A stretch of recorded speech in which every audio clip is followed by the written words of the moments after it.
Goeiedag, good day, fellow South Africans and citizens of the world.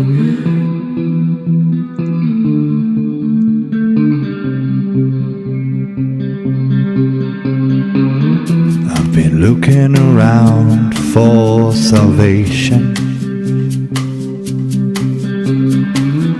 I've been looking around for the truth. All around me I see frustration, and I looked all over till I found you. I sit and listen to your stories, and you're telling me, please don't worry. A lot in this world you should know, and love in life is where you should go. If you're looking for somewhere to go,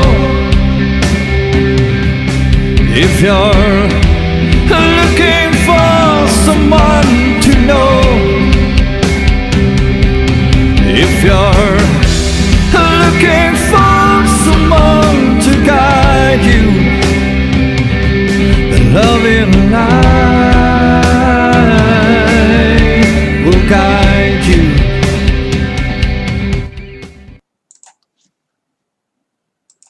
Goeienaand, good evening, fellow South Africans and citizens of the world, and welcome to tonight's live stream. And it promises to be a cracker, as you're probably aware. Yep, tonight, before introducing our guests, Hein Marx of the ULA and General Izak of Boerelegioen, let me get that right, we are auctioning a painting during the live stream to raise funds for feed for livestock in fire-affected areas of the Free State. Let me just put that on the screen. I'll be putting this on the screen from time to time. Here we go. Beautiful, beautiful painting.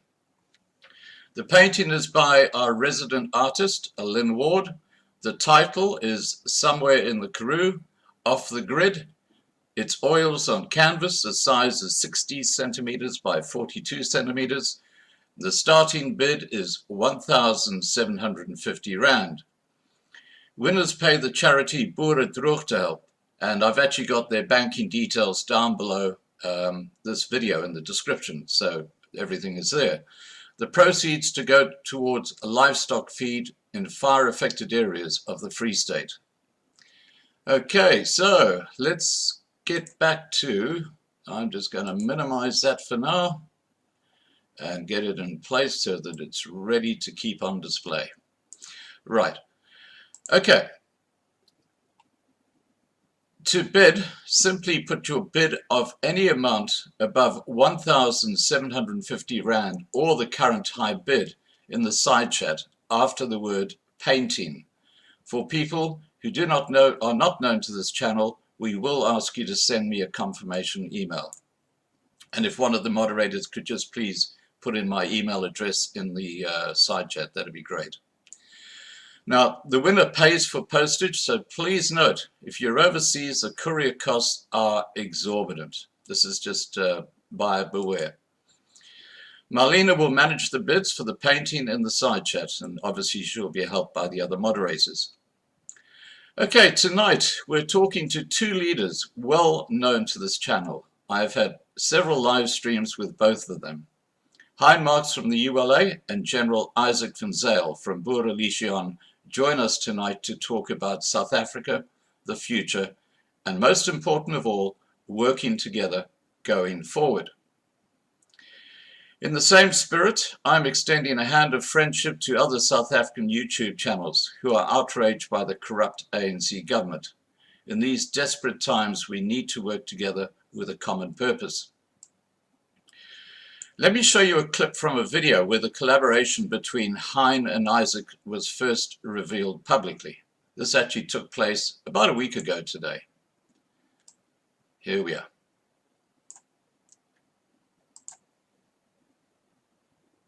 Goeiedag mense, dis vandag donderdag die 15de Oktober. Ons is in Bloemfontein en ek is baie trots om vir julle aan te kondig dat 'n baie spontane situasie het ontstaan waar organisasies wat vroeër hulle eie ding gedoen het, ons almal saam staan en saamwerk wat uiters belangrik is in Suid-Afrika en wat heel moontlik deur hierdie Senekal situasie ontketen is en wat ons mense die dringendheid laat verstaan, hoekom ons moet saam staan, hoekom ons moet saamwerk en dat ons hierdie samewerking kan gebruik as die basis van ons vryheid en toekoms in die toekoms. En die toekoms in hierdie geval is nie baie lank nie. Ek dink goeiemiddag almal. Ek dink dit is baie belangrik dat ons besef dat vrede, vryheid en veiligheid is in ons eie hande. En dit wat ons in verlede week by Senekal sien gebeur het, was 'n spontane ontplooiing van boere wat gatvol is. Boere wat moeg is, boere wat emosioneel is om te sien hoe dat families, vrouens en kinders voor oop graf te staan. En toe hierdie ding gebeur, dat leiers spontaan by mekaar gekom het, hulle het mekaar gebel en gesê, kom ons vorm 'n war room, waar ons strategies kan beplan, waar ons kan strategies besin oor twee goed. Die eerste ding is, dat ons mense ordelik optree. Dat hulle nie wet in eie hande neem nie. Want ons kan nie bekostig in Suid-Afrika dat ons mense toegesluit word nie. En ek dink een van die eise is die onregverdige arrestasie van meneer Pinaar verlede week. Ons almal het na die feite van die saak gekyk en ons dink die aanklagte, ons dink die klagtes van terrorisme en poging tot moord is totaal buite verband geruk. So ek hoop dat die staat het getuienis om te kan bewys dat meneer Pinaar wel 'n terroris is en dat hy wel poging tot moord gepleeg het. Okay, there's a bit of the background to the collaboration between Hein, Marx and General Izak van Zyl. Please remember to subscribe to the Loving Life channel to be kept informed and put your questions to the side chat, noting who they're directed to, i.e. Hein or Izak. And what really helps is if you put Loving Life, because that makes your questions stick out, so I can actually cut and paste it and present it to them later. Right, let me get our guests on. And while I'm doing that, I'm just going to put up the painting for a moment so you can just admire it. Remember that all you have to do is put your bids into the side chat. Here we go. I'm going to try and get our guests on now.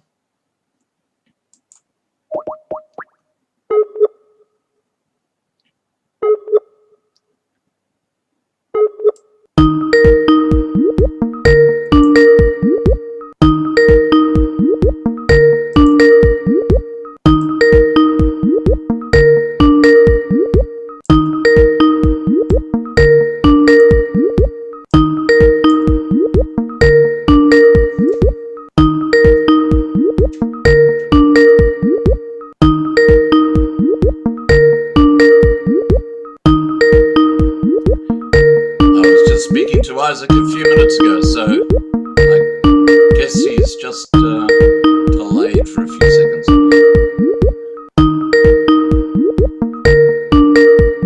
Okay, let me get Hein on and we'll get Izak again. Okay. Hein Marx.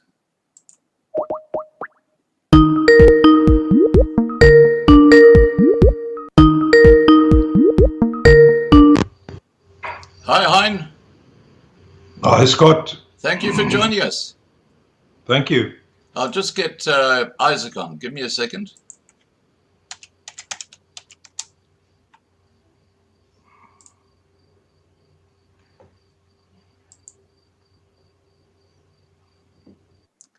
So, how have you been keeping, Hein? Busy, like always.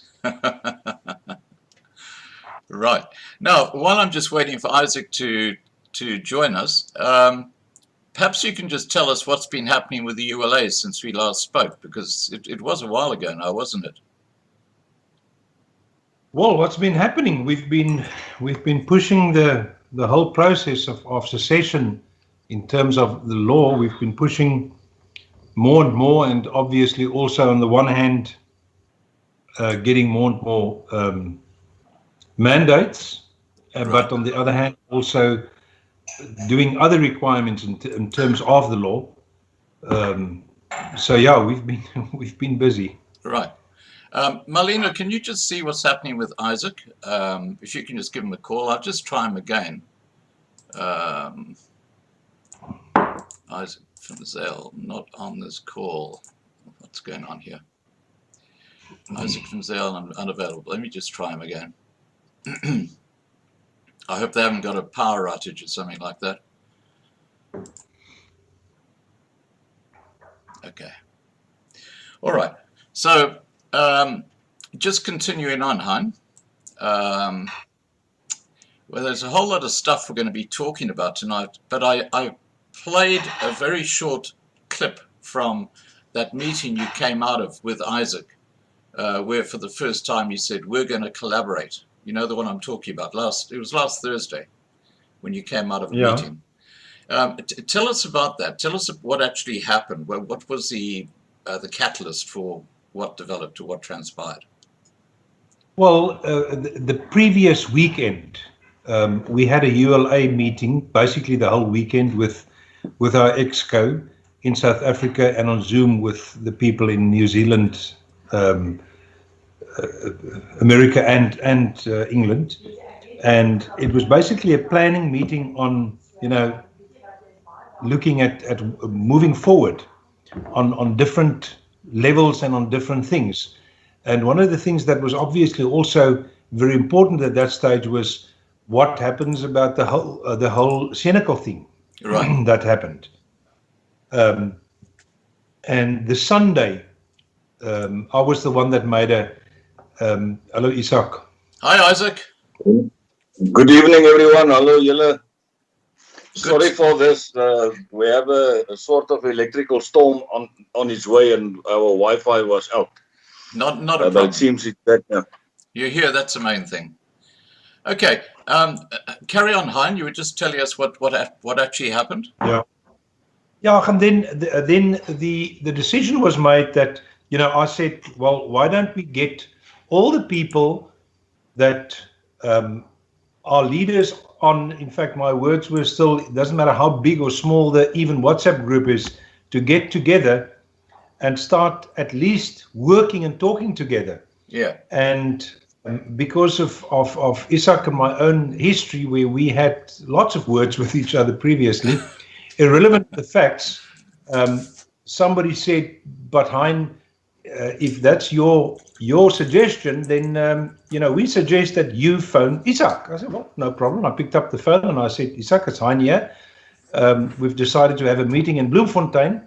Will you please attend? And he immediately jumped on my throat and, no, I'm just joking. He immediately said, absolutely. I saw the look on Izak's face for a second there.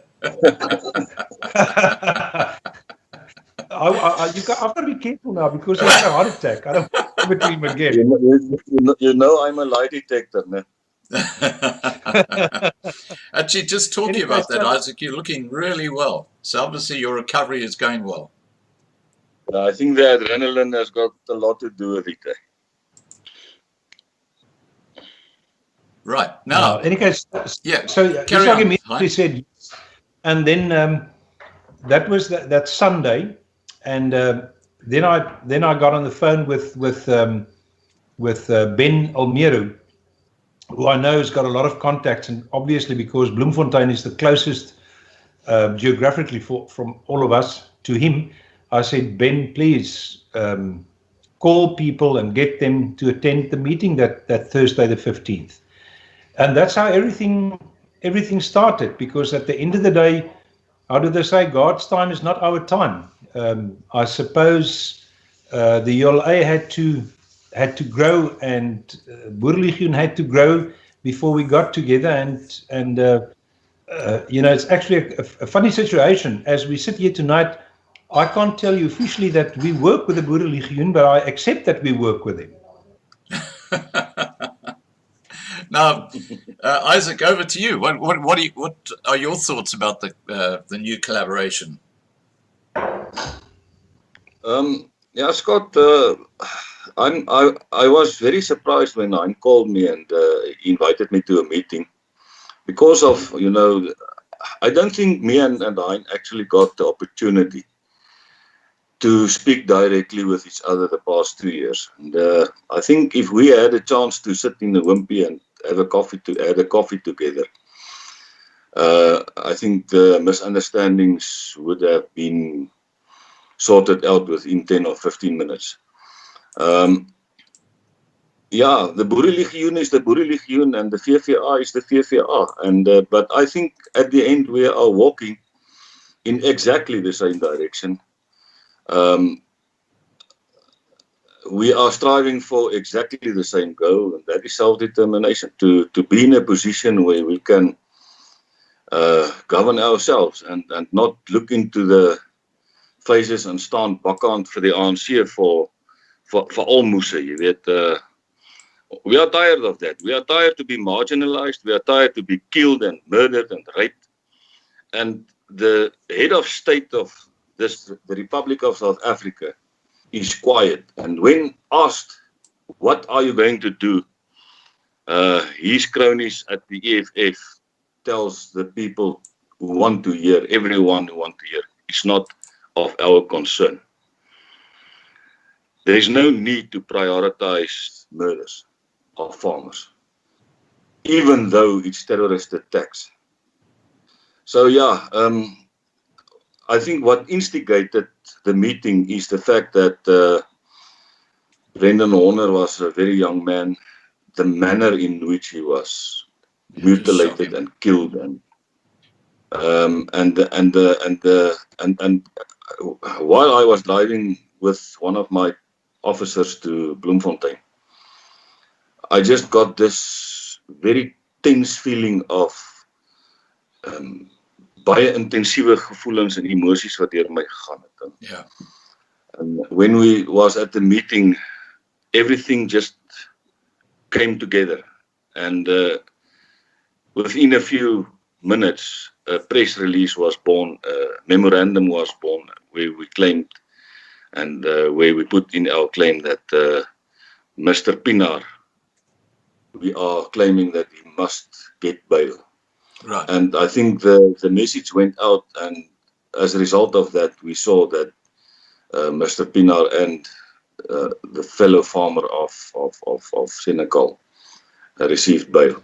Even though I'm very shocked that a monster like those two guys, the two monsters in South Africa, they are nothing else than monsters. Yeah. They are nothing else than animals who killed Brendan Horner. One of them received bail of 5,000 rand only. Well, we're actually going to discuss that just in a second, Izak. We'll talk about that particular issue. Okay, sorry, carry on. I don't want to jump the gun. Yeah, it's okay. But yeah, I'm very proud to say that me and Hein showed up, took the leadership upon ourselves to speak at least to the group of people who stood there around. There was no leadership.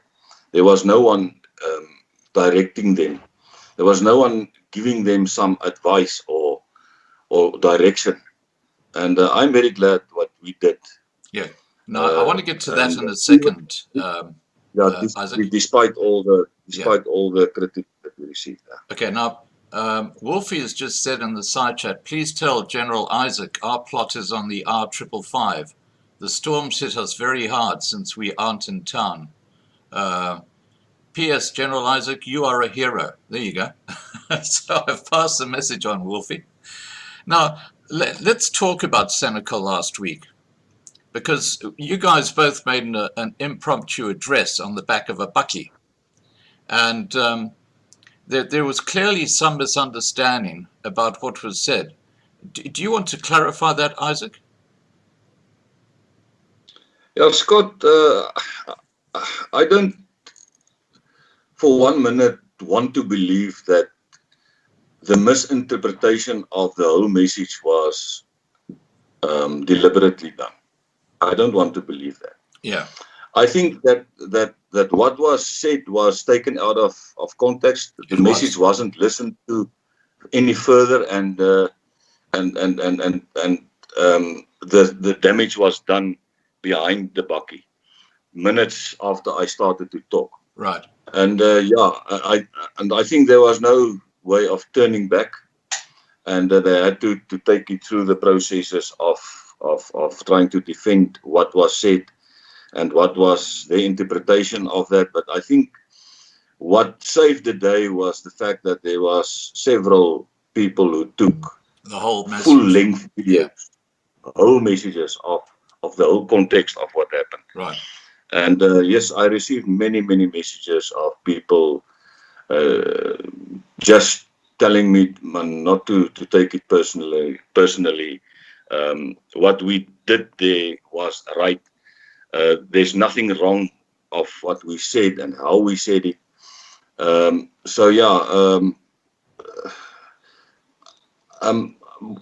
think the statement that we made is that we are not hiding, we are not afraid, and we are not even afraid to march up and take up our right to demonstrate and to protest. Right. Even though we collided into a police barricade, and we were stopped actually, and the police were very adamant that they are not going to let us through. And yeah, as law-abiding citizens of this country, peaceful people, we are Boere people. We don't want to break the law, don't want to get from the police. But I think that was very people who walked, spoke to the police, and demanded our right to be adhered to. So yeah, well, I have think to the message say, went out. I have to say, Isaac, that I put up a video on my channel which had the full video broken down into bits, and you could clearly say that the women and children must not come with us. I mean, that was made so clear. But I want to just bring up a comment that you made, Hein. You said at that same, on the back of the bakkie, that if civil war broke out, the ULA could declare unilateral declaration of independence, or UDI, like Ian Smith did. Now, how would you go about that? Scott, I will categorically state the facts again. If a civil war breaks out, we can and will declare a unilateral declaration of independence. Now, the people that again took this out of context did it for, I don't know if it's what the purpose was. It's called clickbait. For trying to, well, I don't actually want to say it, but yes, I think that is part of the problem. Yeah. The point is it was for an own agenda, which was not stating the facts. That's why I said again. Yeah. I state the facts categorically. We are here. The ULA has been working at the legal process of secession for 7 years. We've done massive amounts of work. We don't try and follow any clickbaits in any case. The reality is, and I meant that when I said it, and that's why I said it the third time tonight. Yeah. Then we can declare a unilateral declaration of independence, meaning, and in the way that I said it, again, and I think your video also made it very clear in the context, was that, guys, let's go and help our people. But you know what? If civil war breaks out, see the bright side of it, then we can declare unilateral declaration of independence. Now, you know, it's the old story. Isn't it interesting that the people that actually made comments about it were people that wasn't there? Yeah. Isn't that always exactly the same story? The people that, and I mean, yeah, Izak was the one that actually was attacked much more than I was attacked. But it's interesting that most people that attacked him, one guy lit the fire against Izak and myself for that matter, but one guy lit it, and then suddenly a lot of, well, it's not actually a lot, but a couple of people jumped onto the wagon and just tried to burn everything down, not understanding the whole picture. And that includes some of the people that was there. And I'm just wondering, where were they? Because you must also understand the context of those messages, those being on the back of the bakkie. Remember, it wasn't, Izak and myself weren't on the bakkie and giving one speech there. We've been there for, I don't know, I think at least at least 3 hours, with every now and then somebody getting on the bakkie and saying something, and then at one stage the people wanted to go. They wanted to go with all force. And we said, whoa, stop, wait. You know, basically what Izak said, you know, we remember one thing, that group of people that was there, it wasn't the Boerelegioen, or it wasn't the ULA. It was literally a group of people made up, and I would say, and Izak, you can help me, right, but I would say more than 90% of those people were actually just normal people coming in from wherever. Cape Town, East London. There was a black from East London, Peter, that actually, that actually drove with me. From Johannesburg, Pretoria, all over the show. They didn't have any leadership. Now, I mean, if you really want chaos, then as a totally unorganized group of people, you will have chaos when they just go down and confront the police. Yeah. I mean, that is the perfect atmosphere for the perfect storm of chaos. That's what you don't want. So instead of, and I must say it, I'm sorry, I've got to say it, instead of thanking Izak and myself, they thought it's actually very good perhaps to get a couple of clickbaits to attack us. Totally out of context. And it's sad because at the end of the day, the whole idea, the whole concept of, in the first place, being at the Bloemfontein meeting the previous day, the whole day, but also being at Senekal, was to show unity. To show unity not only with our own people, but also to show unity with the Horner boy that was murdered. And it's so sad that people, and that's, I suppose, that's human nature, wants to use any situation for their own advantage. Forget about how they cause in the process total disunity and people being difficult with each other, and you know, getting people again totally exactly the opposite that we wanted, away from each other. Right. It's unnecessary, and that's sad. Yeah. I'm not angry as I sit here tonight with anybody, including whoever, no names. I'm not angry.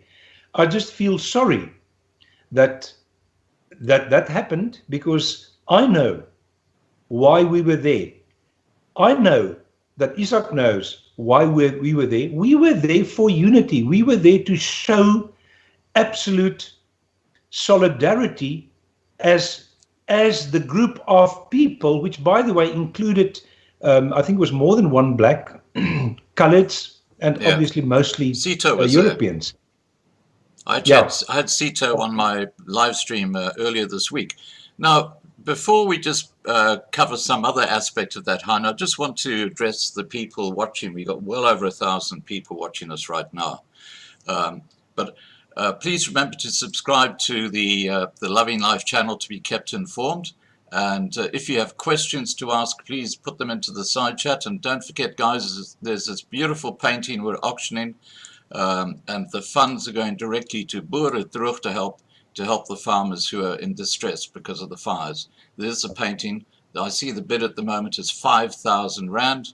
Come on, we can do a lot better than that, guys. Let's get the bids in for this, shall we? Okay, now let's get back to the ULA. I'm just going to put a map up on the screen. This is from your website, which is actually linked in the description below this video, Hein. Now, what I've got is a map which shows South Africa and a whole lot of regions in different colors going right up to near Gauteng in the blue. Is this the area that you would declare under UDI if a civil war broke out? Well, that's the area that we've defined in terms of international law, where the minority is actually the majority. So in terms of our legal basis, that's the basis of our legal argument, that is where the minority is the majority. Yes, that is the map. I can't see it, but I'm sure it's a map from your page. Yeah. Okay. Now, okay, let me just see here. Hein, would minority groups from other parts of South Africa be given a window of opportunity to move down to the Cape if civil war broke out, because they wouldn't actually technically be within that area that I've just shown? Scott, well, obviously, that depends on the intensity of a civil war. Yeah. From our point of view, and I think from any person's point of view, we will obviously welcome everybody of the minorities to come into that area with a speed. Yeah, but in the same sense, depending on the intensity of a civil war, which again, people don't, and this is the other problem, people don't like to hear the word war. I don't know what they want us to call it. A sub-A party, it's not. It is a civil war, and no war, but specifically a civil war, is not a joke.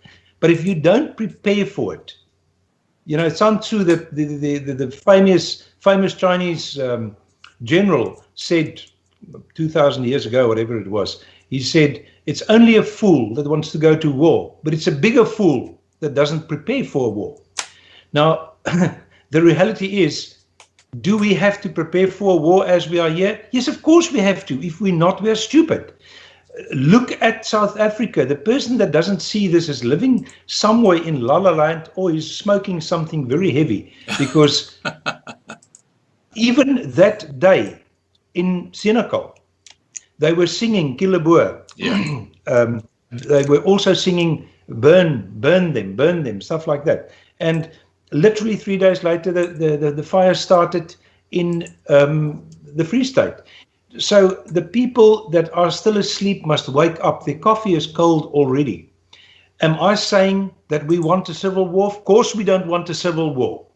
I was in the army for 3 years. I've been in more than one contact in my life, believe me, and that is not even a civil war. There's a massive difference between a contact between a conventional army and a terrorist group and being in a civil war situation in your own country. Nobody wants it.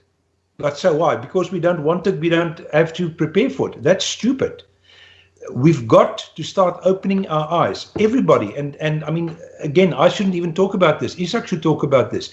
The reality is that there are many groups, including Boerelegioen, that have warned the people and are still warning people all the time. Prepare, prepare, prepare. And then you talk to people, individuals on street level, and you find out, no, they're not preparing. Why? Because it's only the Hein Marxes and the stupid Izak van Zyls that say, or the Boerelegioen that say, prepare. The people don't understand what we are in for. I don't know if they don't understand what happened in Zimbabwe, or for that matter, in the Namibian or Southwest Angolan War. And if they don't understand that, they can go to the north of Mozambique today, and they will start seeing what it looks like.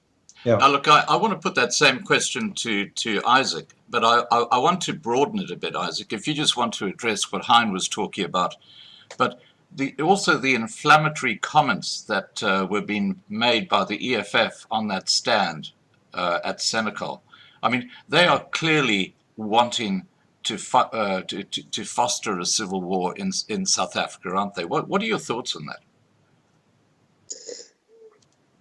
Scott, all I can say is that the EFF and the hostile organizations, and even the ANC, and I see it day by day, I experienced it for more than 17 years in the New South Africa.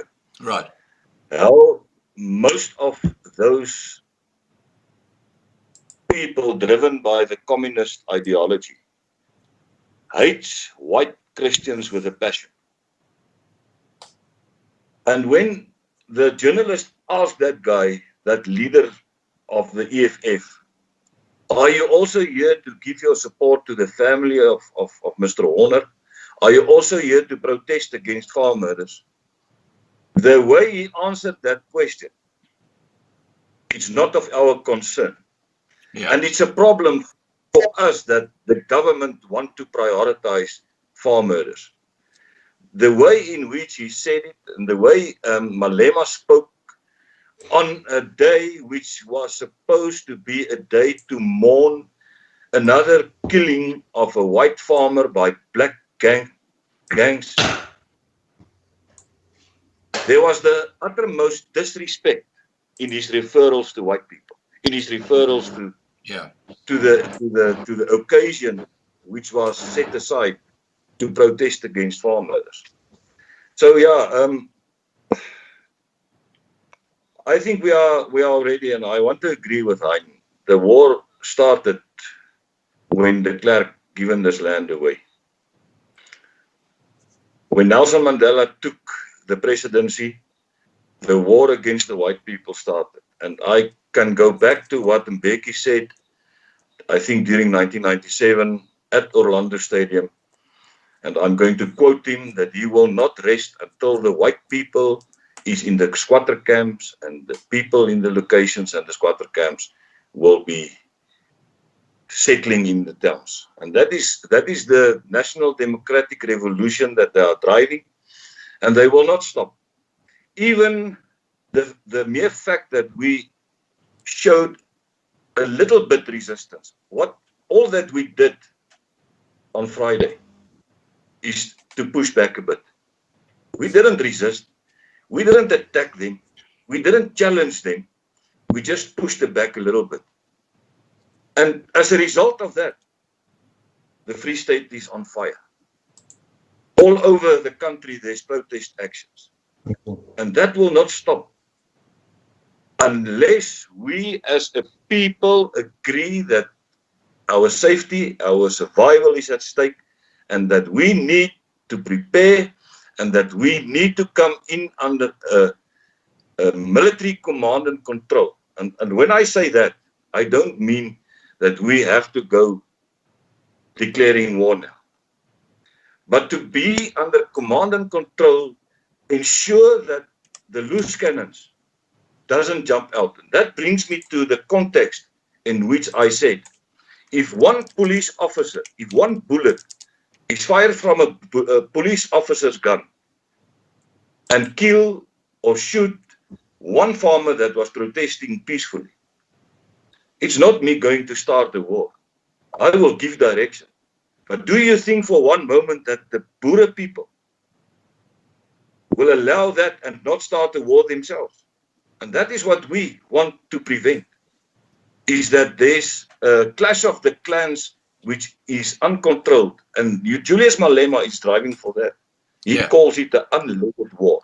An unleaded war, where the people against people, white against black. And that is what we want to prevent. Well, if we say we are already in a civil war, it took Egypt and his allies 13 years during the Yom Kippur War to prepare.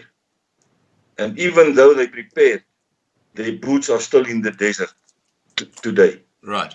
So war is an ugly thing. We don't want war.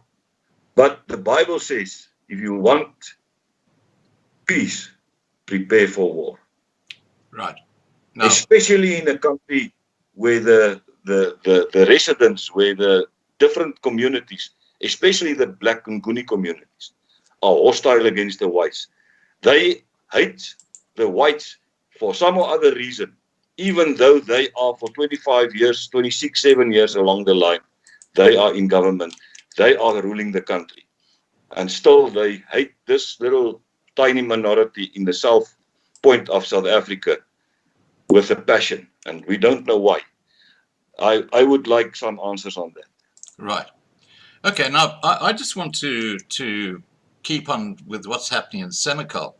And I want to really get into the justice system now, because there's something very inequitable happening when it comes to bail. Just as an example, I'm just going to put an image up on the screen. People can have a look at it. You know, it kind of sums up the situation. What I'm talking about here, and I'd like Hein to kick off with this a response to this. Sekwetche Malamba alleged murderer of Brendan Horner, is out on 5,000 Rand bail. Andre Pina, alleged of damaging property and crazy charges, which you guys can talk about, 15,000 Rand bail. Then finally, we have Angelo Agrisi, who is near dead, who has been refused bail and been kept alive under guard by 9 police in a private hospital. 9 police watching over a guy who's nearly dead. He had a heart attack on Wednesday. As an ex-policeman, let's start with you, Izak. As an ex-policeman, what are your thoughts on this inequitable form of justice? I think when you go to the giving of bail, people look like stuff, for instance, income.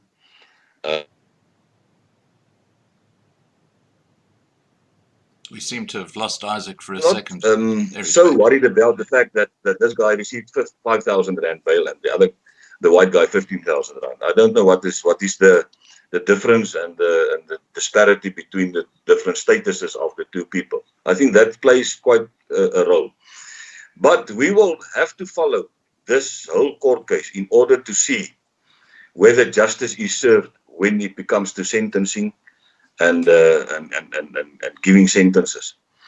I'm of the opinion that we are going to see more or less the same type of scenario than the Coffin 2, where those guys didn't do much to get Right. 11 and 13 years old a length of service sentence. Yeah, that is the disparity we are looking in the justice system, and we will follow this case very, very carefully and see whether these murderers are going to get life sentence. According to me, they have to rot in jail. Absolutely. And Mr. Pinar, who was actually, according to me, emotional victim of a system in South Africa which created the climate for white people to become angry and to become even violent. Right. Now, I'm picking up some questions here in the side chat. Guys, just to let you know, I'm cutting and pasting them, so they're not getting lost. They're just here on the side. I'll bring them in the second part of this discussion with Hein and with Izak. Now, Hein, do you have a statement you'd like to make regarding this inequitable bail? I'm glad you mentioned it, because during the last week, I didn't say a word on social media, not a word, because I'm not going to get into mudslinging with people that weren't there. But I just want to mention it in terms of your whole view of, calling the whole thing of the inequity of the law. And I've got to start at when we were there last Friday. I've got to make it very clear that my perception of the police line, the police colonel that was in charge of them there, the police adjutant that was there, they were very professional. I can't say that there was any problem. In fact, we had 2 instances where I had to go and talk to two of our guys that, if I say our guys, I'm talking about the protesters. I don't know the people at all. To say, whoa, stop. The police is not your enemy. Stop this. But with that in mind as well, I don't know what exactly happened, but somebody got into a conversation with a colonel. I don't even know if it was you, Izak. I really can't remember. And this colonel said, well, you must understand one thing, because at that stage, or before that, I spoke to them a couple of times where I said, guys, I want to go to court. I want to be in court. And they refused. They refused us any access to court. Now, that alone to me is wrong, because if we weren't allowed in there, what the hell was Malema doing there? And we're sitting next to Becky Seller. Exactly. So that already made me a bit itchy. Then he came up with this police colonel came up with, yes, but you must understand, in terms of Article 9, it's like a parrot that got just one bit of the law. In terms of Article 9, everybody, referring to the EFF at this stage, everybody's got the right to protest. I said, whoa, that was the first and the only time that I went against the police. I said, listen, Colonel, stop. You are totally wrong, because if you want to use Article 9 of the Constitution, then you've got to turn around now and go and arrest Malema. If Pienaar was arrested for what he did, Malema should have been in jail long ago. So let's not try and eye blind each other here. And I'm talking about not us here, I'm talking about the listeners. The reality is the justice system is totally against us. And the person that does not understand that there's 114 reversed apartheid laws against us compared to before 1994, only 11 apartheid laws, well, wake up. The justice system is against us. And specifically what happened in Senekal, why were we not allowed to go to court? We wanted to be in court. I wanted to be in court. That's one of the reasons why we were there. We were denied. So the whole thing about the justice system is a joke. And here I'm not blaming that police colonel, because they were very professional. It's just a pity that he doesn't really understand what he was telling us. Yeah. Article 9. Article 9 refers to equal treatment of everybody in this country. Now, we all know that that's total nonsense. There is no equal treatment. And now, The Isaac, EFF, you wanted... that's the Sorry, question carry on. that people Hein. don't ask. Sorry. The question that people don't ask, what were we doing there? We were doing two things there. Not a secret. We were there for the Horner family. Yeah. And secondly, we were there because we were challenged to go toe-to-toe to Malema. Now, the next thing is, Malema was never there. He never went toe-to-toe with us. He was protected by, well, we know I think it was 25 police vehicles that brought him in. That's crazy. That's the next question. Where does the money come from? Well, we know it's tax money, but 25 vehicles to so-called protect him. Why does he need protection if he's got approximately 4,000 of his so-called supporters there? And again, is it really his supporters? Or have we already proved that most of those people didn't know what they were doing there? They were given T-shirts, dacha, and food. And I think 50 rand each. Yeah, and some money. I don't know why, but how much. But where does that money come from? Yeah. Where's the government in this provocation of the EFF? But they want to lock up Pienaar for basically standing up for his right to protest as well. Scott, this is so imbalanced in this country. That's why I say people must start waking up. They must wake up to the reality of this criminal government that we've got. Right. It's a criminal government. Ramaphosa was the one that told the world in America there are no farm murders. Malema, shame, the poor thing, said it on last Friday as well. There are no farm murders. He's trying to play politics, but he doesn't even know how to do that. He doesn't understand the reality that whatever comes out of his mouth is not believed by the whole world. The ANC and this corrupt, and if I say ANC, that includes the EFF. There's enough evidence that the ANC actually supports the EFF financially.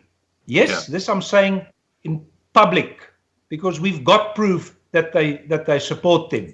Funny enough, not directly, indirectly. People must start opening their eyes. We are not in a secure country anymore. We are being systematically murdered, pushed out of the economy, belittled, arrested, and totally made victims for no reason. it doesn't stop. I can go on with examples like this forever. We don't have enough time.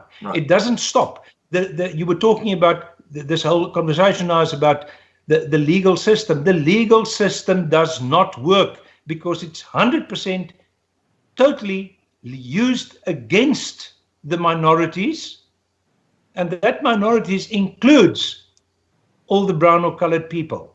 Yeah. Go and look the poverty that they live in because they were pushed out of their jobs as well. It's ridiculous what's happening.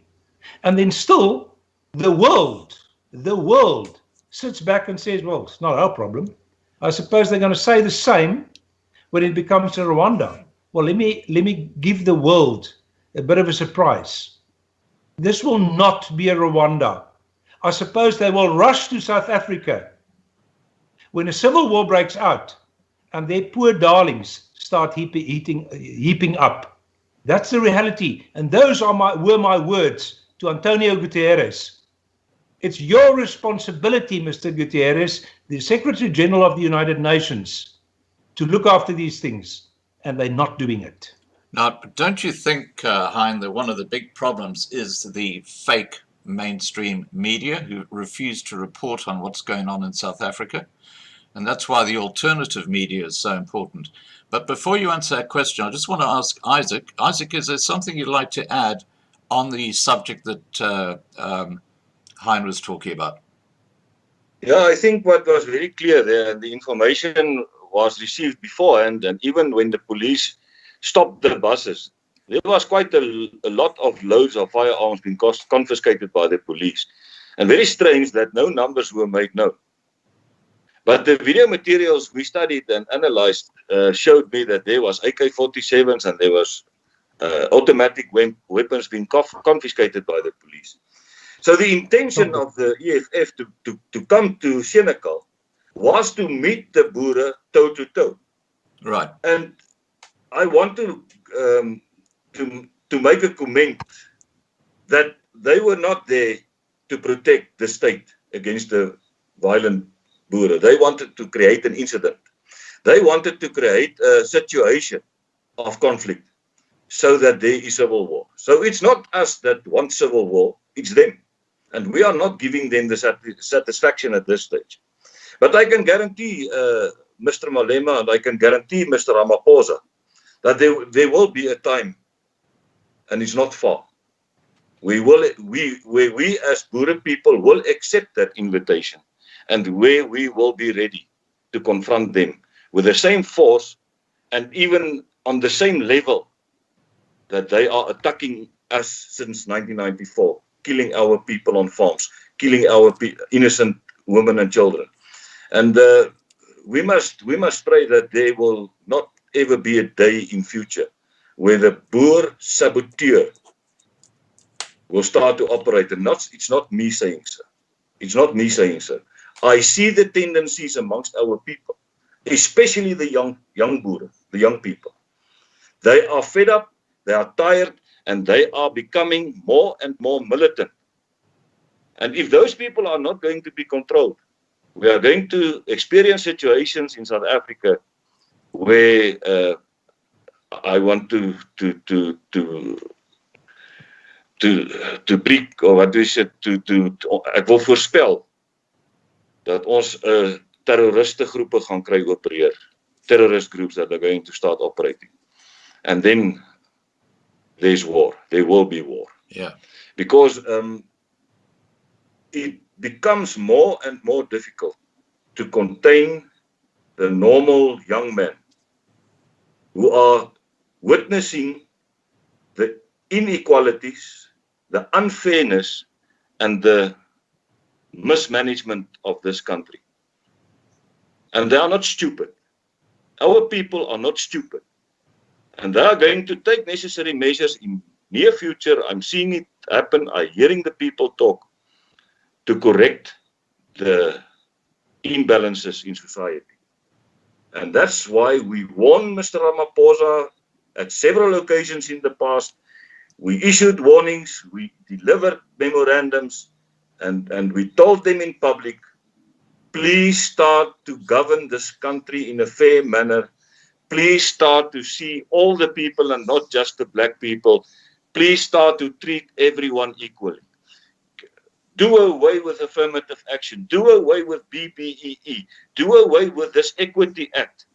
Because you cannot create a balance in society with a minority group who are consisting of 10% of the whole society and marginalizing them, that only 1% of them getting jobs at the end of the day. Right. That's the imbalance. And the people are not going to immigrate anymore. I think the young people are here to stay and they are going to correct the situation. Right. And I hope that I'm still alive when that happens, so that we can sort of manage these people, this young men and women who are fed up. Okay, well, just for the record, we've got over 1,600 people watching at the moment. And just to those people, please remember to subscribe to the Loving Life channels. We have some really exciting live streams most nights of the week at 8 p.m. Johannesburg time. Now, there was a question from Charlotte, which I think you've now explained, Hein. And her question was, why didn't you confront Beke and Malema in the court that day? Well, clearly that's because they wouldn't let you in. Now, I want to get back to the question that I asked you earlier, and that is about the fake mainstream media and the role that they're playing in hiding what's going on in South Africa. And in particular, that sort of sinister scenario which is starting to take South Africa back to what was happening 80 years ago in Germany. That, you know, we're moving in that area. What are your thoughts on first the media and then what I've just said? Scott, you know, I was talking about this yesterday with somebody. If you spoke about so-called conspiracy theories, or you spoke about fake media, or the Illuminati, or all those kind of conversations a year ago, people laughed at you, and when you spoke about it, you also weren't 100% sure yourself. But we know in the meantime that it's 100% true. In fact, we also even know now who most of those Illuminati and New World Order people are. We know that. So let's not go into the detail of that. The person that doesn't know it hasn't read an article on Facebook or WhatsApp or whatever at all. So we know that. So in the light of that, I want to say, you talk about the fake media. I would rather call them the media. Well, you know why? Because now we know we don't have to call them fake media. They're fake in any case. Isn't it interesting that the so-called mainstream media all over the world is fake in any case? Yeah. Because it comes back to the whole New World Order agenda. Again, I don't want to go into that, but we all know, in fact, I think it was last week that the World Health Organization, I don't know why they've done it. I suppose some of them are scared to go to jail now, have now admitted that it was a massive mistake, all this lockdown. Yeah. Now, isn't that interesting? That came out, and then the fantastic, highly intelligent, highly trained people in the South African government decided to extend even the lockdown period. You know, I've got no other words for this. If you are stupid, you're stupid. Alternative, if you've got another agenda, that's what you do. Yeah. But you know how sad it is if you've got another agenda and you're stupid. You know what happens then? Then you join the ANC in government. Yeah. Well, this is the thing that we're sitting with. Sorry? Yeah, I think that there is another agenda. I think it's political. I think that's what this lockdown is all about. Now, absolutely. And this is why I say that, you know, we talk about fake media. Yeah. Mainstream media all over the world has been proven in the past 7 months that they are controlled politically and stroke financially by the New World Order masters. Yeah. There's no question about it. It's not 7 or 8 months ago where we wonder, and if we, you know, talk about it around a braaivleis fire, that there's an Illuminati or a New World Order thing. Now we know it's a fact. And this is, again, this just proves and make my point of organizing ourselves and preparing even so much more important. People don't want to see it. I mean, I meet people, I would say, literally every day. And it's sad, but it's people that are intelligent, that wants to walk with their head in the sand. They don't want to see the reality because the reality is too ugly to recognize. And this reality is that we are on a massive speed, running, flying, whatever you want to call it, heading for a massive disaster in this country. Right. How this is going to turn out will only depend on us, our belief in God Almighty, and in the process, the preparation of our people to survive. Right. Now, do you want to add anything to that, Izak, about the fake news and perhaps the importance of the alternative media? Because you've got a YouTube channel called is it called Boerelegioen, isn't it? Your YouTube channel. Boerelegioen Media, yeah. Yeah, Hein, Marx is the politician. I think he says a lot, and he covered almost the whole spectrum.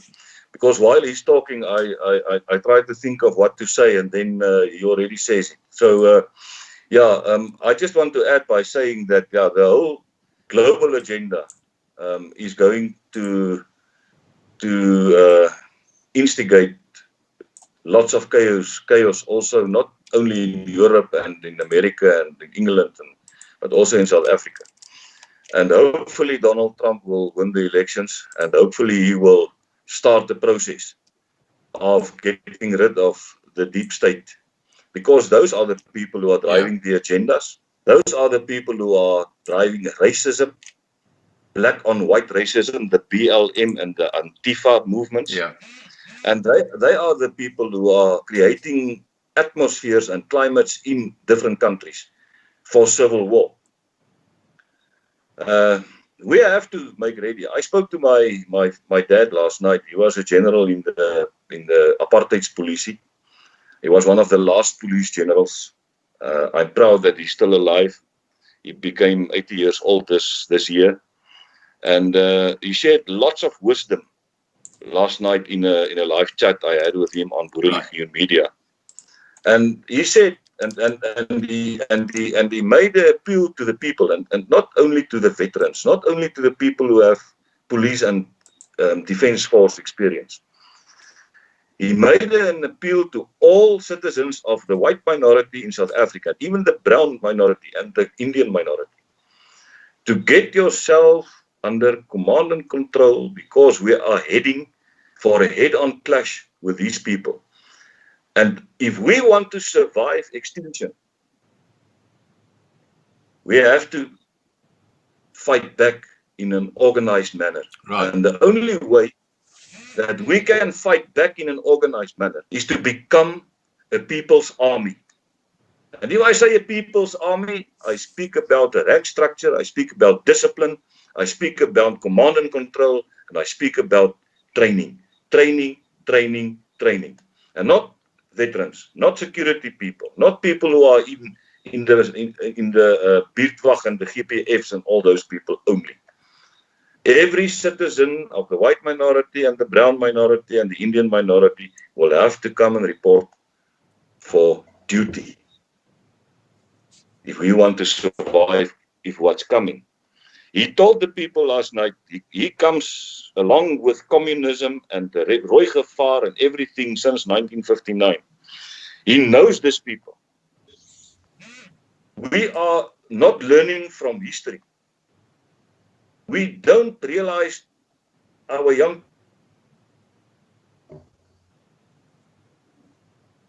You gotta love the internet.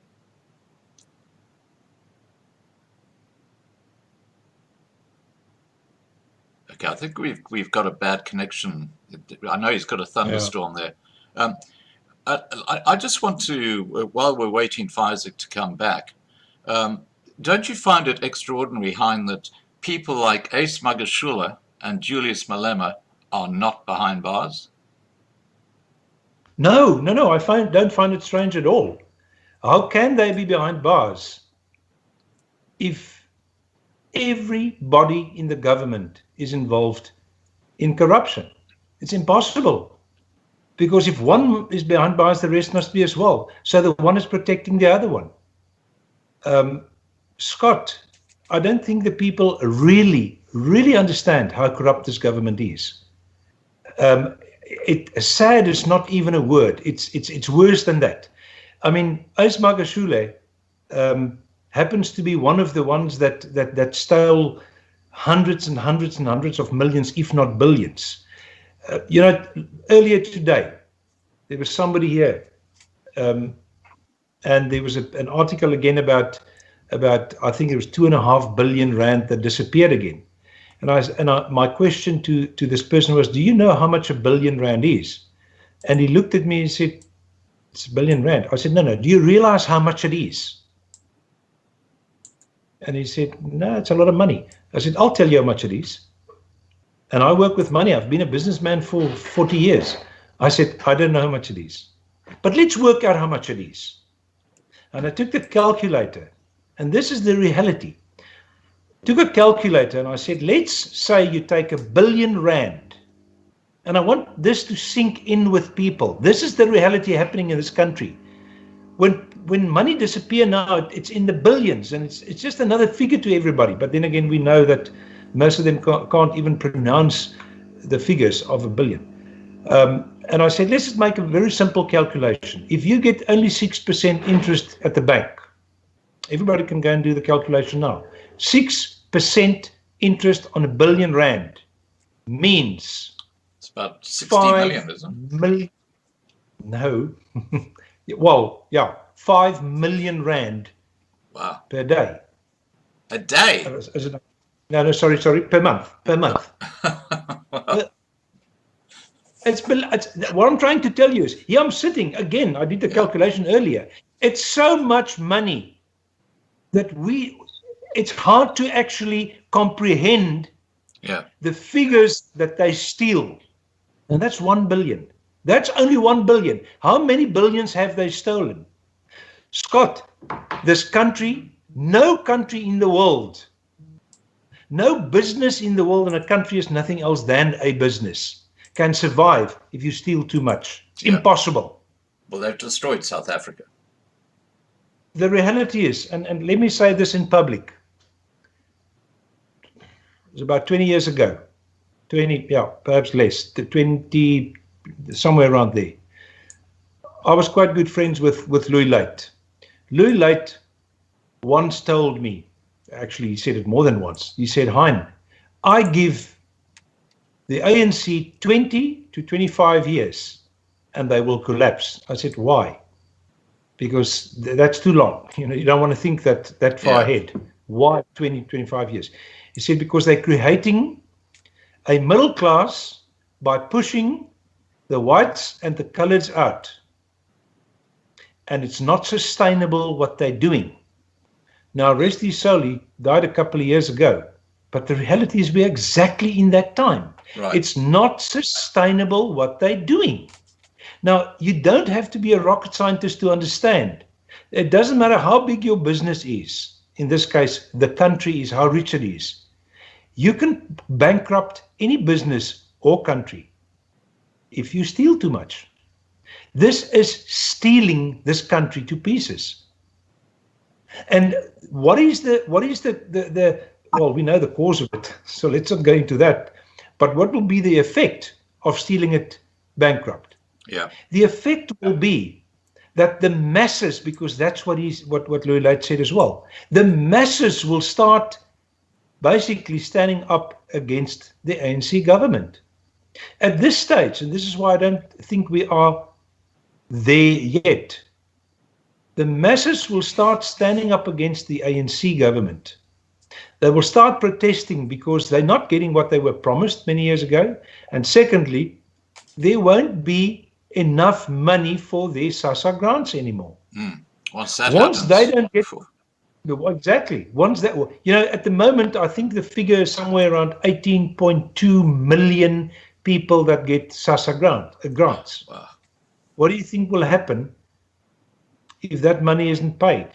Yeah. That means, and we all know that it's not one person that lives from one payment. There's more than one that lives from it. Yes. But let's be very, very conservative about this. Remember one thing. If they don't get that money, there's a minimum of 18.2 million people that doesn't have money for food. We know there's much more, but at least 18.2 million. How is the government going to control that? But you see, they don't think of it like that, because they don't, you know, we have a saying, and we all know it, that people can't think further than their noses. Yeah.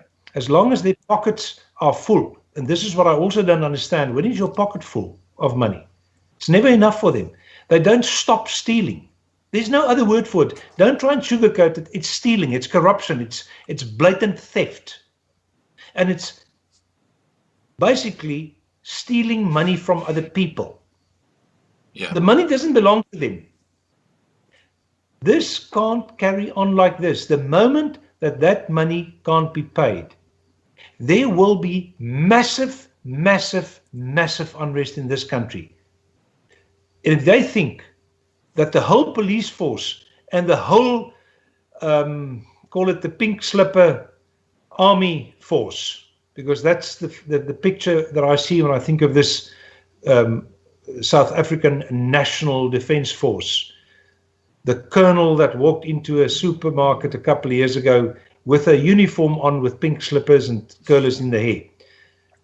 That's the army that we've got. If they think that army and the police force will contain, and I'm only talking about the 18 million people that doesn't get their SASSA money anymore. Well, I've got a surprise for them coming, because that is what you actually call a civil war. That's what you call a civil war. Yeah. Now, again, let me just say something in public here as well. The United Nations unofficially see KwaZulu-Natal already as a civil war district of South Africa. Why? Because of the murders, nothing else. The killings, murders, killing of each other. The one that's on the list behind KwaZulu-Natal is the Cape Flats. The Cape Flats at this stage, they talk about in the region of 38 killings per day. It's massive. Do we really understand what's happening in this country? No, we don't. But why don't we understand it? Because the mainstream media does not report on it. Why? Because they may not. Why don't they? Because they're paid not to do it. Who permits them, or who prohibits them from doing it? The police that are basically the government. Scott, South Africa is in big trouble. Big trouble. And people don't understand it. And people don't see it. In fact, to use your words, they would rather go for clickbaits and make another couple of cents than to stand together and fight this government. Yeah. People don't understand that the government has got zero power, zero, if we stand together. But it's much easier to fight with each other and in the process make money. Because perhaps they might be able to buy another beer or another bottle of brandy or whatever it is. Well, there's one great truth, Hein, and that is that you can't eat banknotes. Yeah. You can't eat banknotes. So you need food. Now, I want to get back to Izak now. Izak, are you able to tell us how you are going to collaborate with Hein going forward? Is that something you can talk about publicly, or is it something you'd rather keep quiet? Scott, I think we are quite open about our cooperation with every organization or institution or political party who are striving for self-determination. We're offering ourselves as a military support. That is what we are doing. Right. And that is our point of view from the start. And that's what I told Hein long back, that you can do a secession, but at the end you will have to think about the military. And what we are doing now is not building a military with artillery and machinery and warfare machines and whatever. We are getting the boots on the ground, the trained people to be available whenever they are needed, and whenever a UDI is called, and whenever the organization who are striving for self-determination wants a specific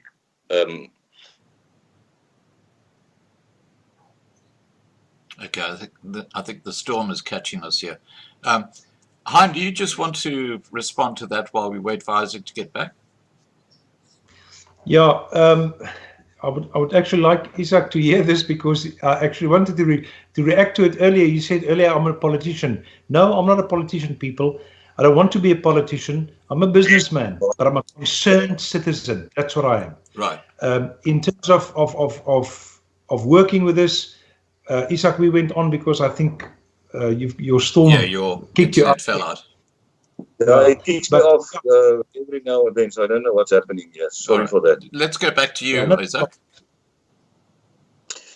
Yeah, we are giving support for all self-determination groups, and I think Hein is one of the biggest organizations of the ULA. And whenever they need our help and assistance and the military support and safety support to safeguard the communities, we will be there. And we are available, and we offered our support also by Oops, we got the same problem.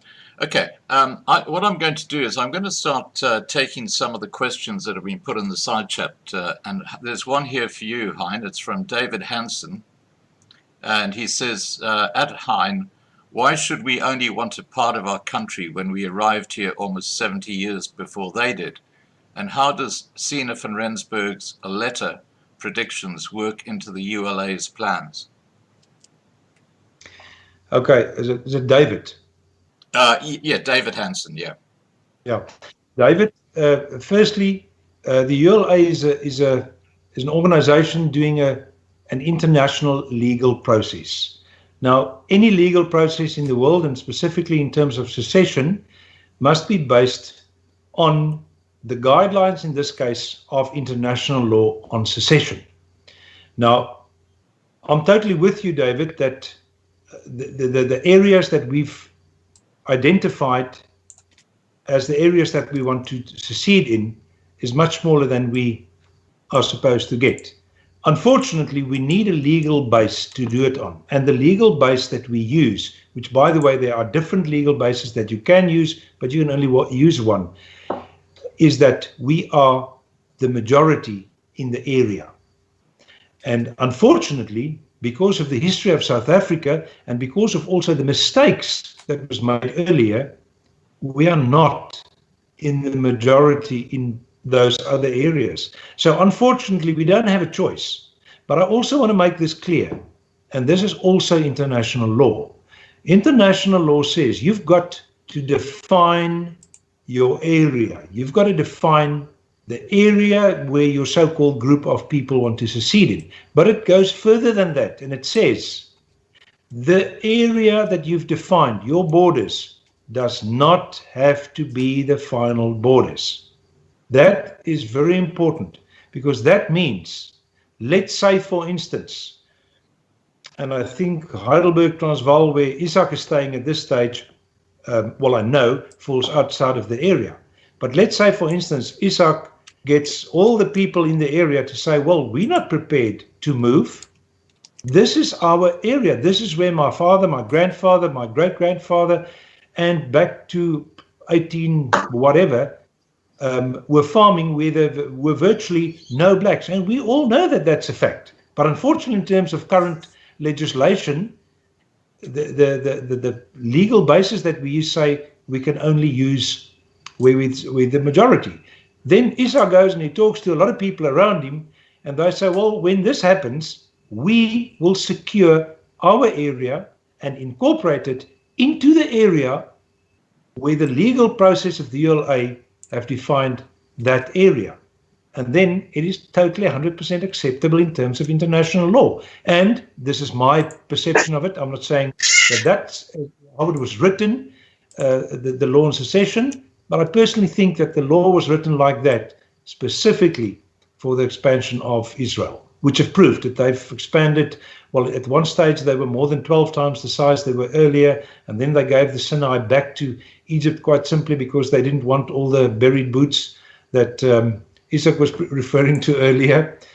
But there's no sense in keeping the Sinai because it's a very vast area to protect, and there's basically nothing.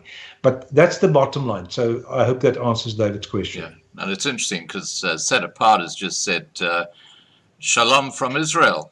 I, for one, am very happy to see ULA and Boerelegioen working together. We truly need our people to come together. Salute from the horsefly, whoever the horsefly is.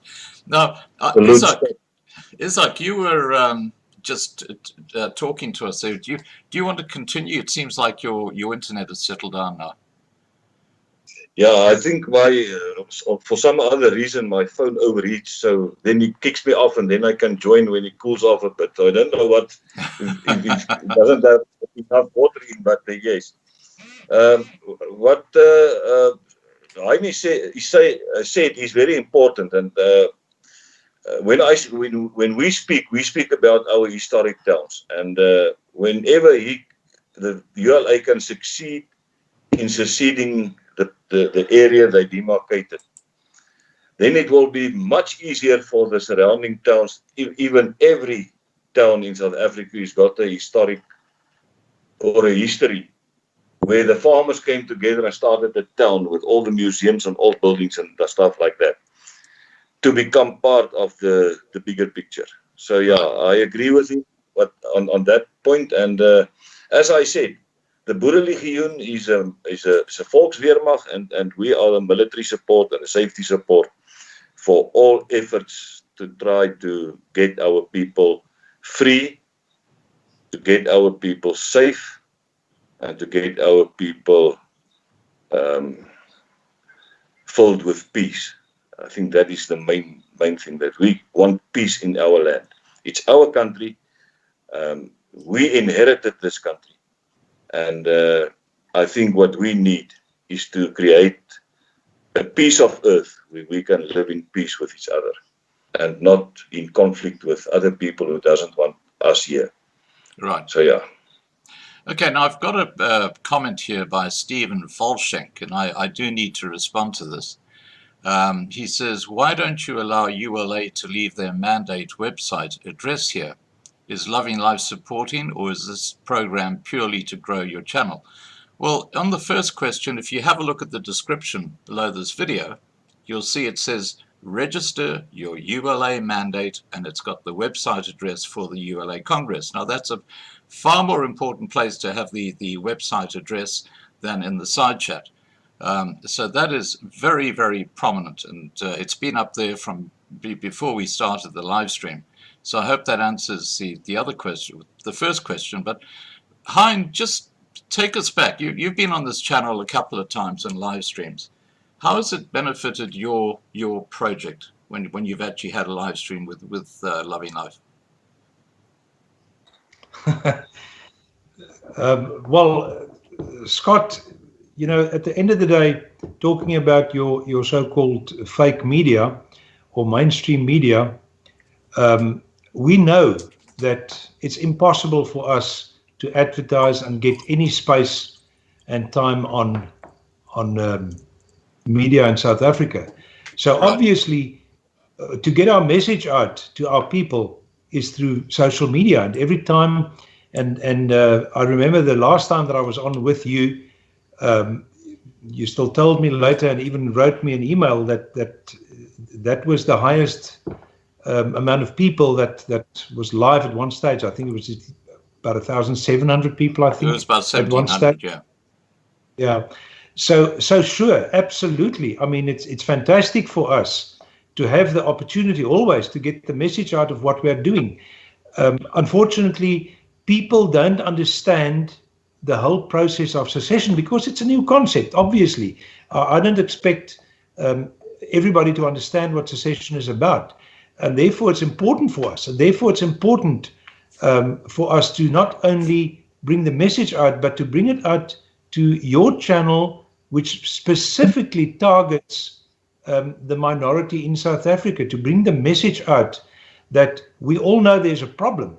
But what the ULA is doing is we say we all know about the problem, but we concentrate on the solution. And the solution, and I mean, I've been involved in this for long enough to have looked at this from every angle possible. There is no other solution. You know, last Friday in Senegal, the Reuters guy came to me for an interview, and he was actually quite informed and asked me very, very valid questions. And every time it came back to give me another solution than secession. Right. There is no other solution. Quite simply because this problem in South Africa will not go away if the minorities in South Africa is always suppressed. And then the question, because I've got to say this, the question is, will the ANC government or the EFF government, call them whatever you want to, will they ever change their attitude towards the minorities? Well, ever is a very long time, but for sure in my lifetime up until now, and therefore looking into the future from a very, call it critical point of view, looking at the realities of the problems we've got, then it's very clear, absolutely not. In fact, it is getting worse literally. I would say the last month or so, literally by the week. I'm sure a lot of people will say by the day, but let's rather say by the week, it's getting worse. Now, why would it suddenly change?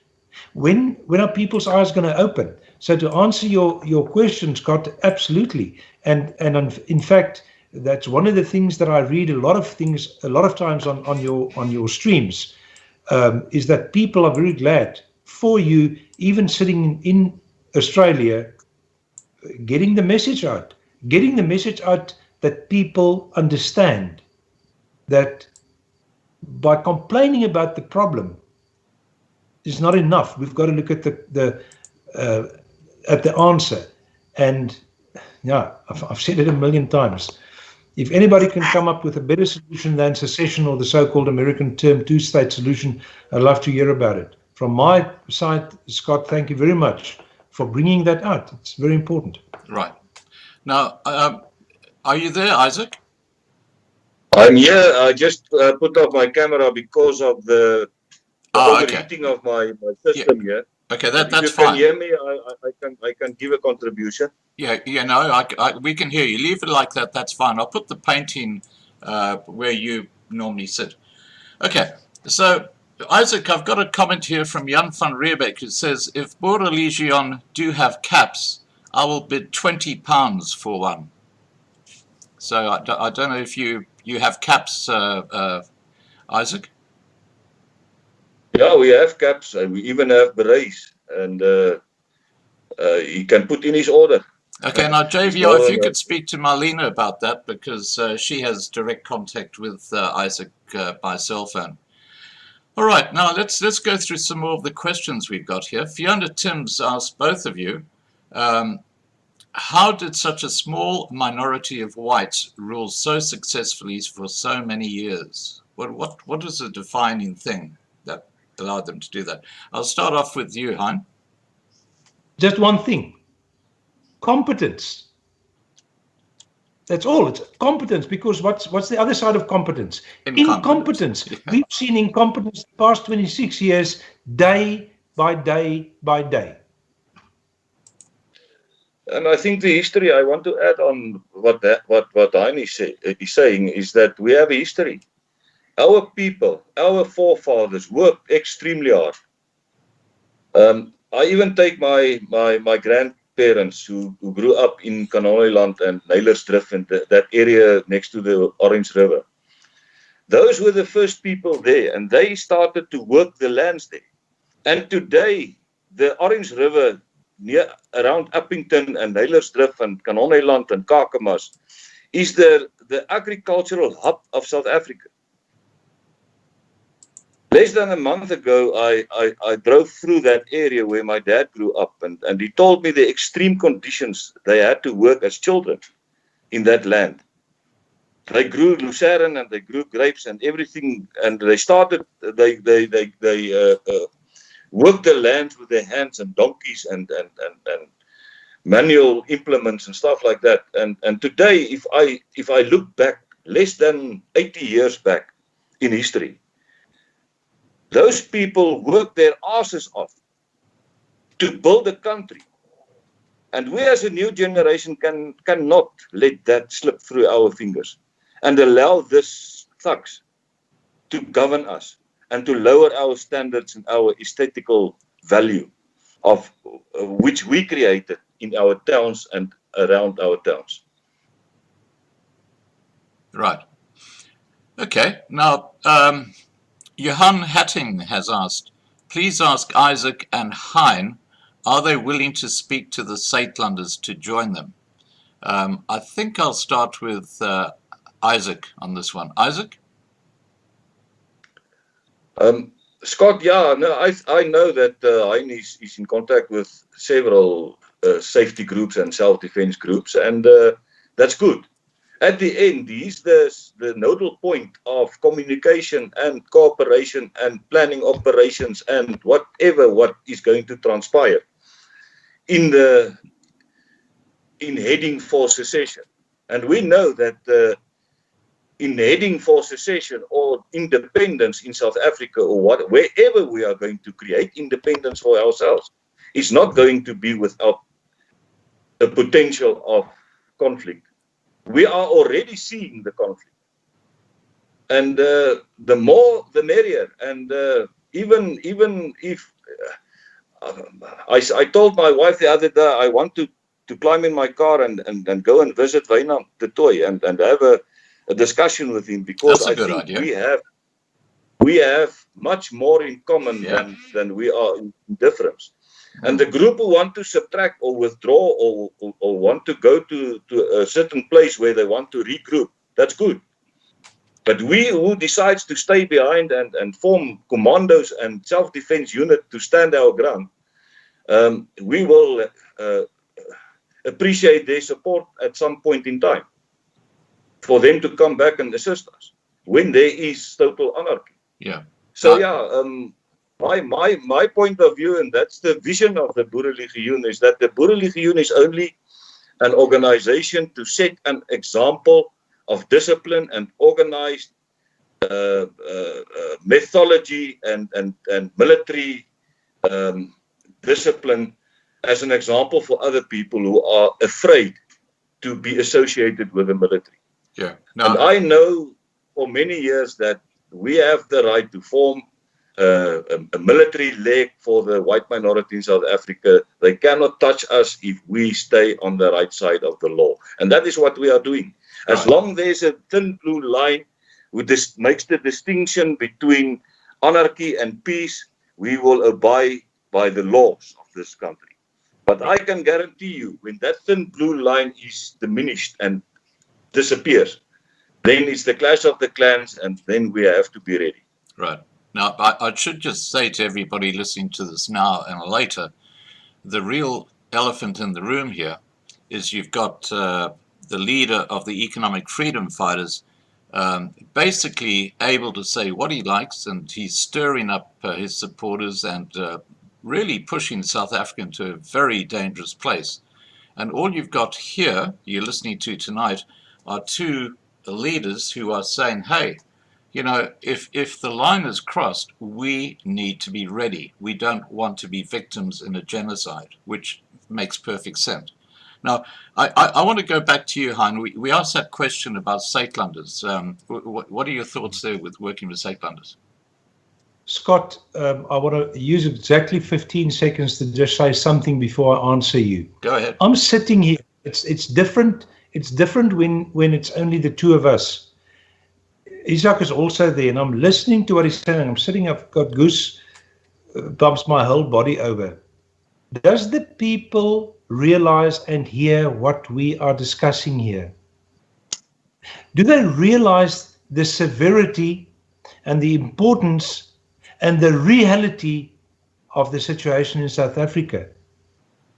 Leave that as a rhetorical question, because I don't think a lot of people realize the situation that we are in. To answer you on your question, I think it was about 2 months ago, Gustav Muller phoned me and asked me, can we officially make a video? Can we announce that the Suidlanders work with the ULA? And well, obviously I said, yes, we do it, because, you know, to us, remember one thing, the ULA is a legal process, but we're a legal process for all the people, the minorities, for everybody. Doesn't matter if you agree with us or don't agree with us. I would actually like to hear intelligent, seems as if that's very difficult nowadays to get, but intelligent reasons why people don't agree with a secession movement that have been successful in the world 193 times already. So to answer your question, yes, we work with the Suidlanders. There are many groups that we work with. Unlike the organizations in South Africa that when they do anything, it goes onto social media to get more people to either vote for them or pay more dues to them every month. To us, we are happy to know that the Boerelegioen supports it. So Suidlanders supports it. We don't have to scratch each other's backs. It's not necessary, because we are not doing what the Boerelegioen is doing, and the Boerelegioen is not doing what we are doing. Exactly. But we are basically supporting each other, and that is the bottom line. We've got to understand that we are a very big minority, the majority in those areas, that need each other. It's as simple as that. So yes, officially that video went out about 2 months ago, that Gustav and myself made a video, unfortunately, because he was in Van der Kloof and I'm in Hartenbos. So I made a short video, he made a longer video, and put it out to say that we work together and we support each other at the end of the day, that basically that we're not enemies. That's the bottom line. Right. Okay, now Gordon Blues has said, if it came down to the ULA, which part of the country is Hein referring to? Surely not all of it. Now, I've got that image, which I'll just put on the screen so people can see that again. The coloured area is the area that would be going under UDI, or Unilateral Declaration of Independence, if civil war broke out in South Africa. Am I correct in saying that, Hein? Yeah, again, I can't see the map, but I'm sure that you're using a map. So yes, that's the area. And again, I must make it clear, that's the area that we will declare a unilateral declaration of independence on. But like I said earlier, if any area feels that they want to be part of that, then they've got to basically include themselves by taking charge and control of the area, because that is basically the description of how you do it. You've got to be in charge and control of your area. Right. Okay. Now, I'm just talking to people watching. We've got about 1,500 watching at the moment. Guys, please remember to subscribe to the Loving Life channel. We have live streams most nights at 8 p.m. Johannesburg time. And please, there's this beautiful painting that's been auctioned tonight, and all the proceeds are going directly to help the farmers who are victims of the fires that are going on in the Free State. And Marlene will tell you more about that. Okay, so I've got a question here for Izak. Dagbreker asks Izak, is General Izak also communicating with Colonel Franz Juster from the Commando Corps?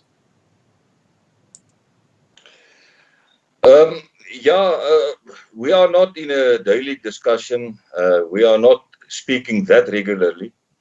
But at least Colonel Juster phoned me when I was ill in hospital, and he wished me good luck and a fast recovery. And yes, we are not in opposition with the Commando Corps. We are not in opposition with any safety group.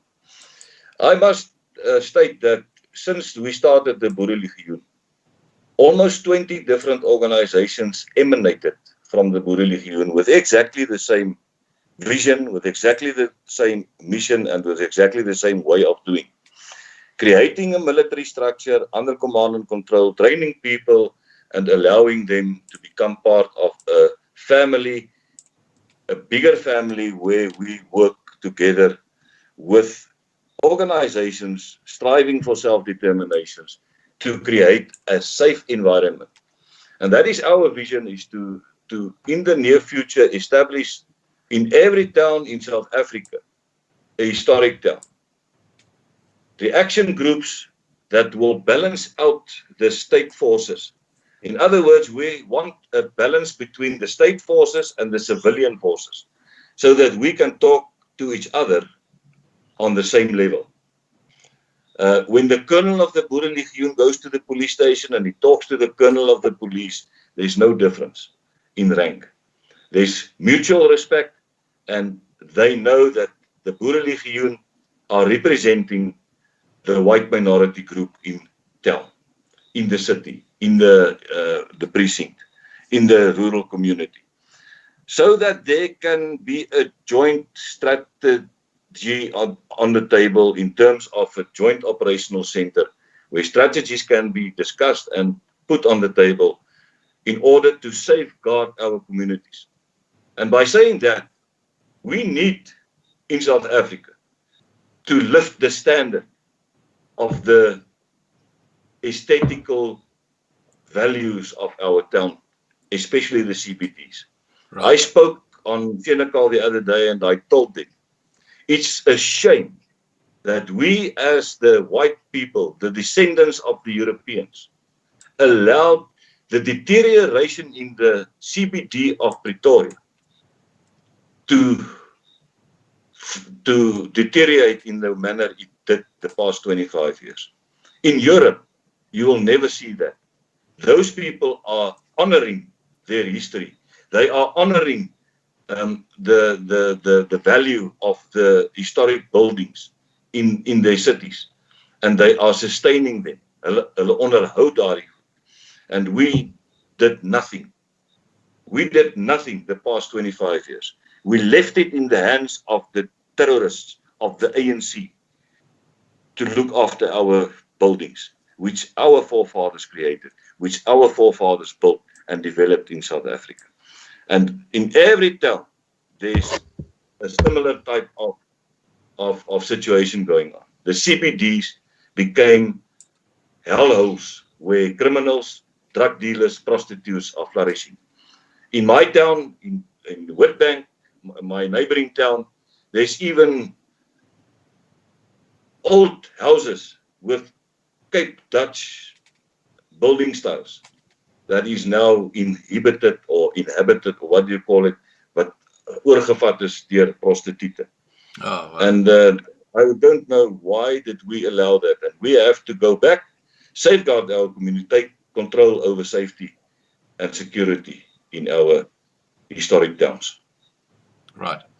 Now, Antoinette Leroux has asked, could Hein please tell us how many mandates we have at the present moment for secession?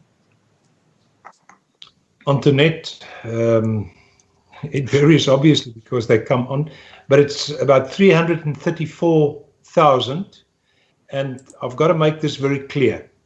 It's 334,000 verifiable mandates, not mandates sucked out of our thumb like, yeah, let's not go into that.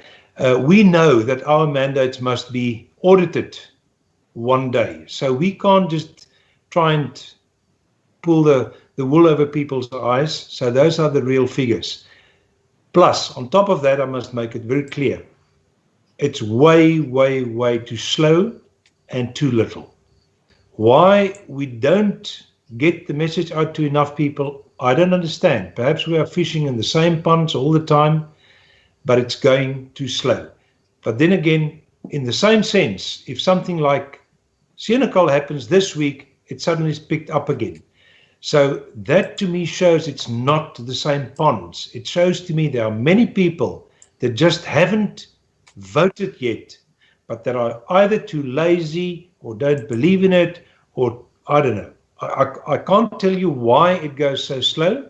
All I know is that for us to go and say, like some other organizations, that they've got 500 plus thousand, which they literally got in a couple of months, according to them. Nothing is impossible, but at least we can say we've got to verify ours through auditors once we get to a referendum or something, because that's international norm and law that it must be. Right. Now, if you guys have got any more questions to put to Hein or Izak, please put them in the side chat. I'm going to be wrapping up the live stream shortly. I just want to pull up the painting, because this is probably your last chance to put a bid on for it. I think, according to Jan van Riebeck, the current bid is 5,000 Rand. Now, the winning bidder will be paying that money to help the farmers get feed. We're talking about the farmers in the Free State who've had those devastating fires. So it's going for a great cause. So if you want to put a bid in for 100,000 Rand, if you got the money, do it. We'll accept that. And that money goes directly to Boerelegioen help, who are providing the feed to farmers who've been absolutely devastated by the fires. So please feel free to do that, guys. But we're running out of time. I will be wrapping up shortly. Okay, now I've got a question for. I'm going to put this to Hein first. Then I'm going to put it to Izak. Sina van Rensburg, he talked about these times. He talked about a black government. He talked about the absolute despair that the Boer folk would go through. And then he talks about the man in the brown suit. So many people ask me, when is the man in the brown suit that Sina van Rensburg talked about going to be identified? Scott, to start off with, that's my personal opinion. Firstly, I don't think we've got to take it literal. Right. So it doesn't have to be brown. It can be black or blue. Exactly. And then my answer to the question of a leader is, why doesn't the people open their eyes? That's my answer. Right. Okay. People don't want to see, Scott. People don't want to see what is going on around them. People don't want to see, call it leaders. People want to live in this dream of, call it La La Land if you want to. But the point is, they don't want to see the reality of what's going on around them. How many more leaders do they really want?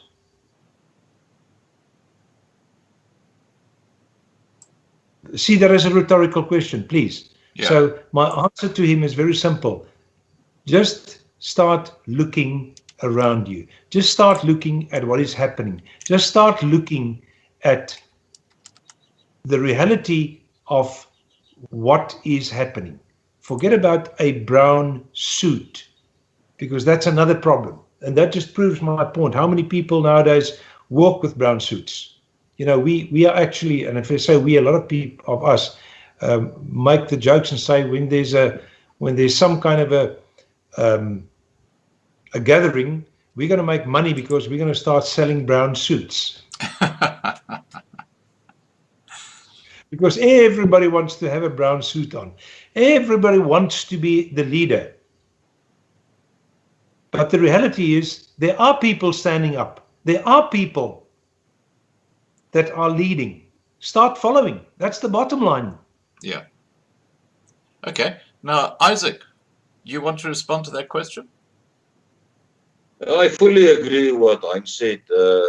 You know, the people are so focused on the visions of Sina van Rensburg that they are blinded by the reality. The reality is that there is lots of initiative going on at this moment in time. There's lots of leaders standing up trying to do something, and we have to honor that.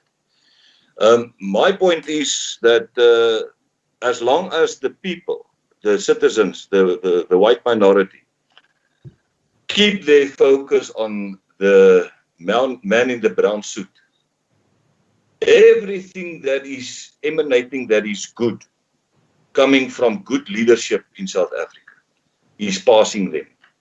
And those are also the guys who are dividing the people, the normal people.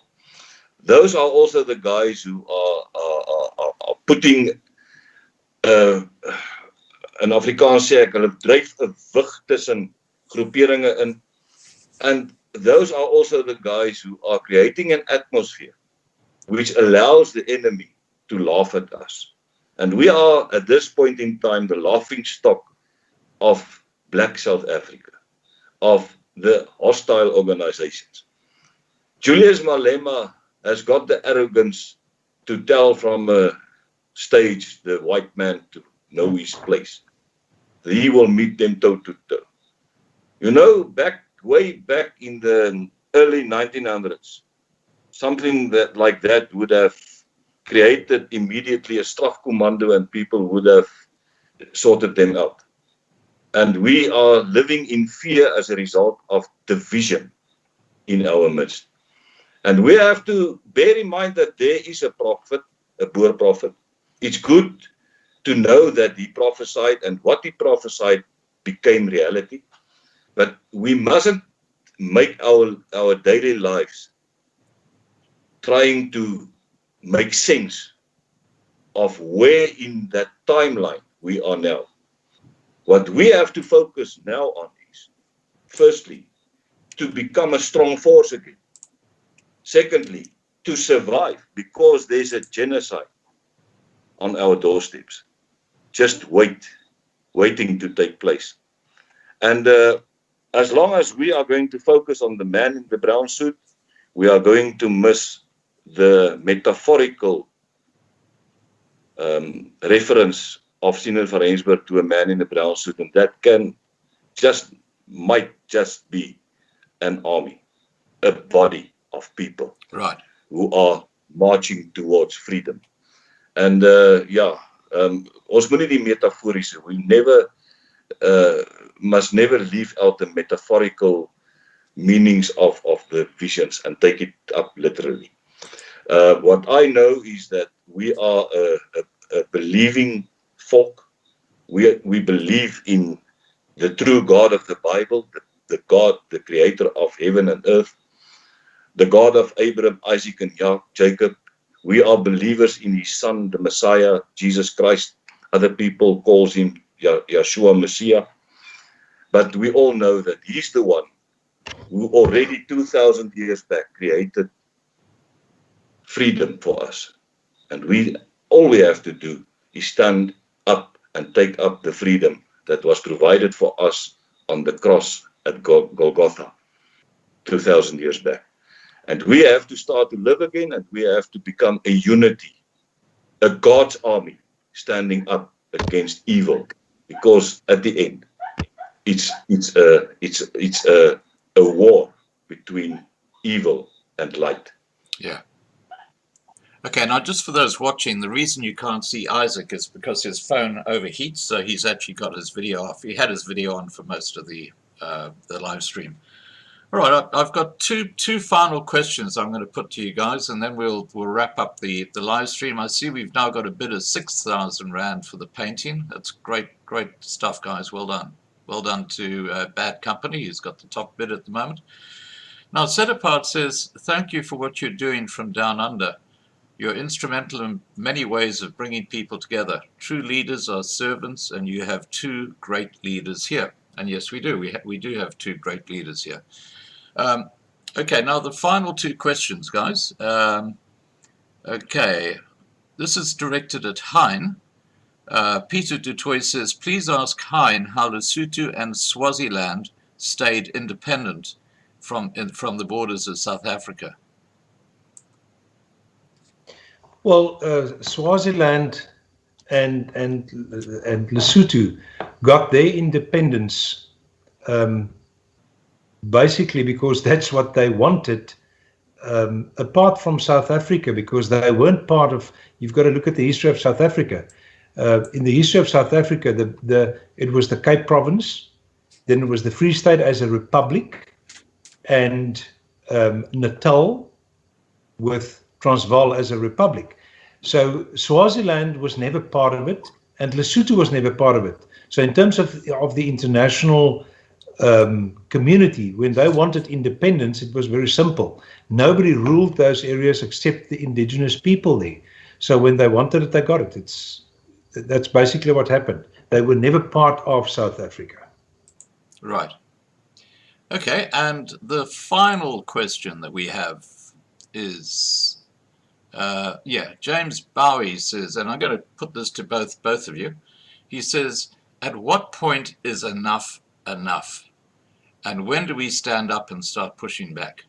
I'll put this to, I'll put it to you first, Hein, and get Izak to wrap it up. Well, we're there. That's exactly what we said last Friday. Enough is enough. We've had it. This is the whole question. You know, somebody asked earlier about the man in the brown suit and who's the leaders and this and that. When you stand up and you make a stand, then you also attack. Luckily, I don't care about that. From my point of view, and I'm sure that Izak will agree with me, we said enough is enough. This is it. We've had it. We're not talking anymore. We are not begging anymore. Because at the end of the day, what the ANC government does not understand, and what they forgot, funny how quickly they forget, is that the ANC government of today, the ANC party, they never won South Africa back with all the nonsense that they're saying now with attacks and bombing civilians. It was the international community, ANCs, that got you what you have got today, the whole of South Africa. That same international community is fed up with you, ANC. From our point of view, it's a shame to think that we are sitting here tonight for the how manyth time talking about a totally incompetent, corrupt, criminal government. That Izak has got to sit here and talk about forming armies and militias and whatever. And the president of this country does not even have the insight to say, whoa, what is happening in my country? I've got to look at this. I've got to talk to these people. No, because the arrogance is too high. The arrogance that they've showed earlier to say that the ANC will govern until Jesus comes, and if he comes, they'll kill him again. Isn't that fantastic? For us, yes, not for them. So believe me, enough is, last Friday, or must I say with the murder of that Horner guy, that was Brendan Horner, that was enough. We've had it. This is why we made a stand. This is why we've had a meeting for literally a whole weekend here at my place with the people, New Zealand, England, America, everybody. And then last Thursday the 15th, and why we went to Senegal. Guys, we are there.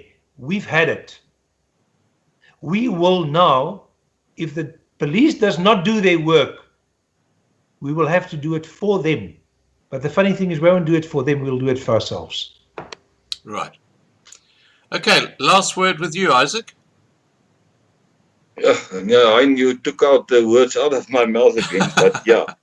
Do you want to put your camera on for the closing bit, Izak?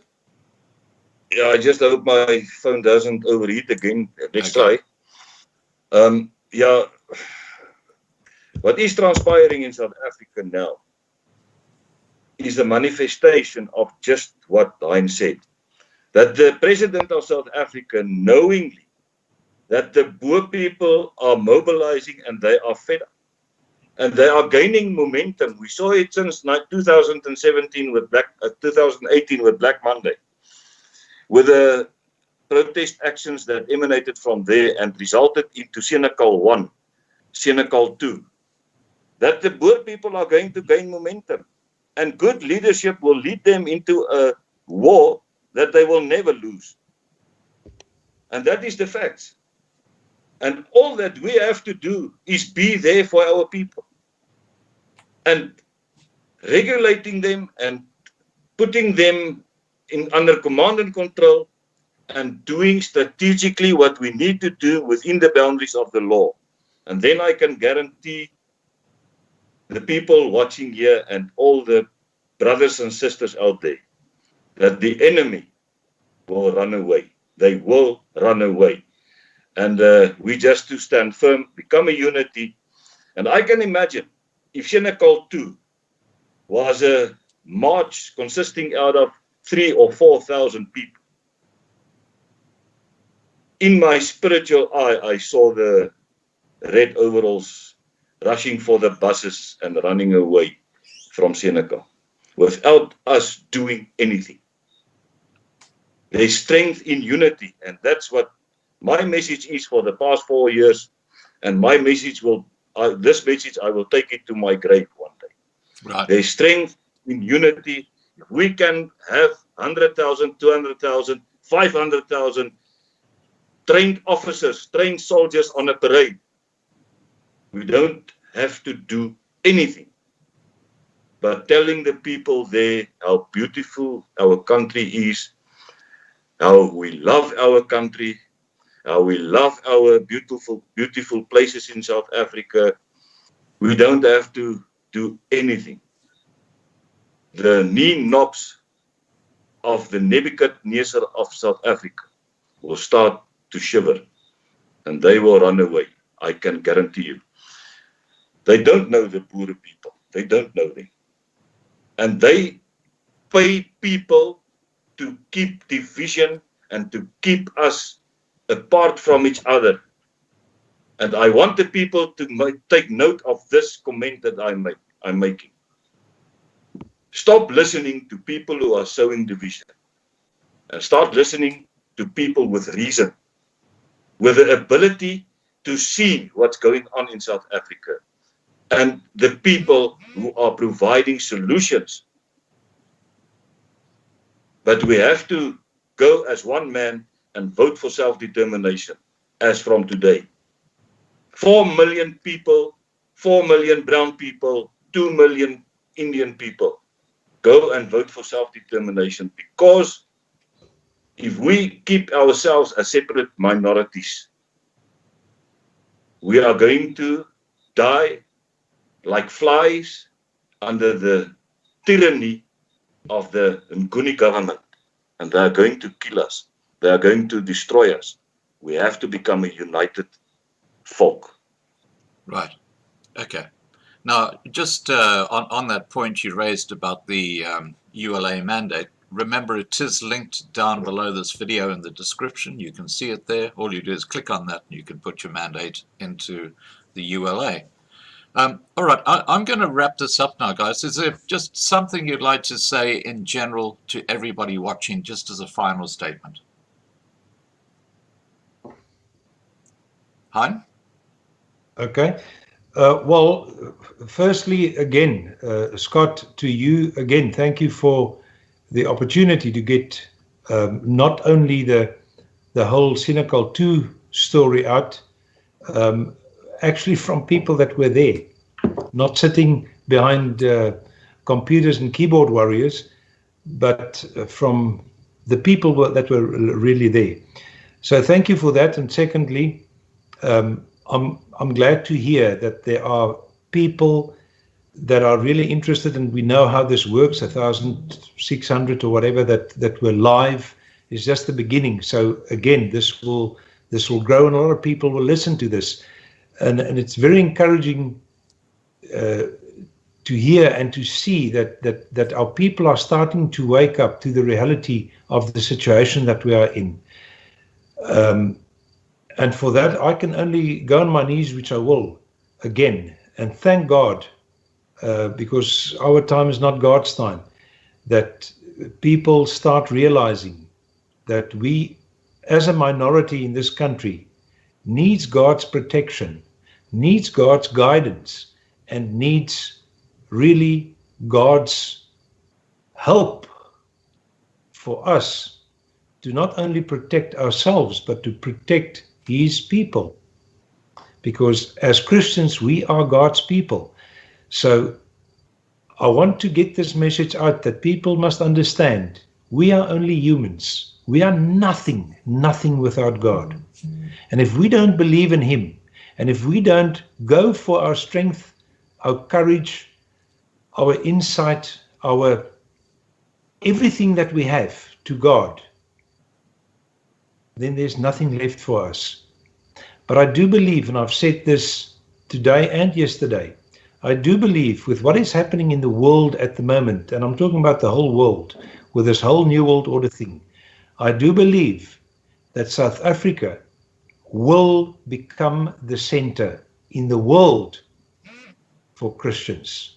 I think you're And right.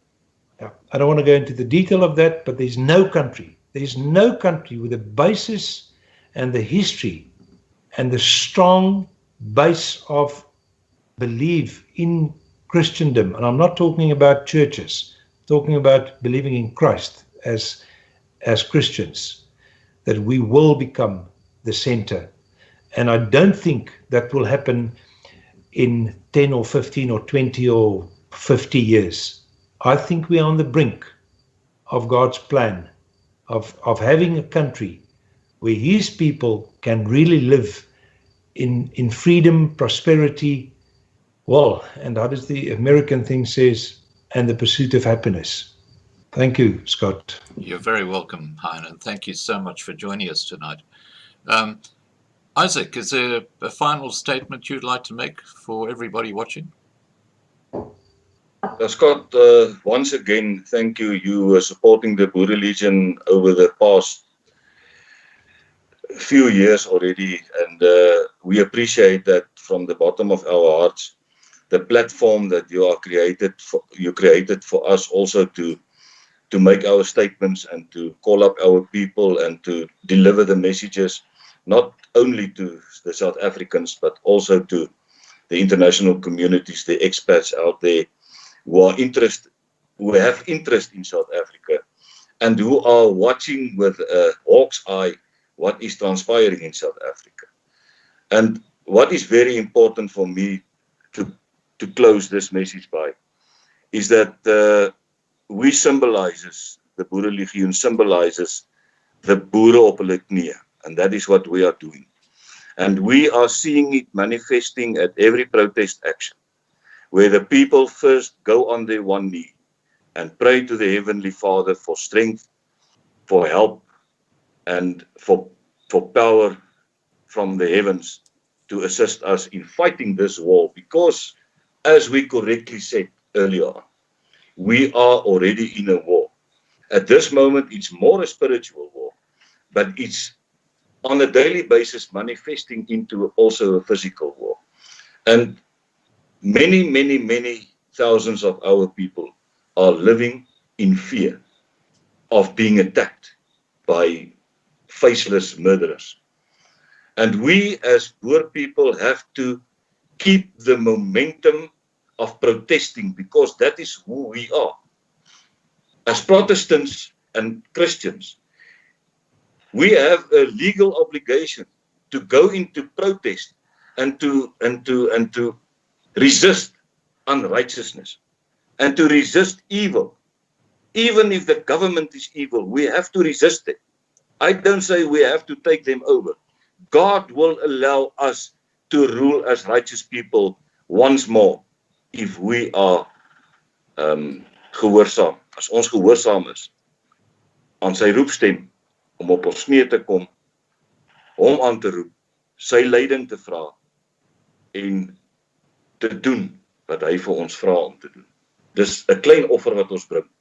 As ons vra dag op by 'n hofsaal, klim julle motorkar, start julle lorries, kry julle planters en julle ploë en goede saam. Kom ons maak die strate toe.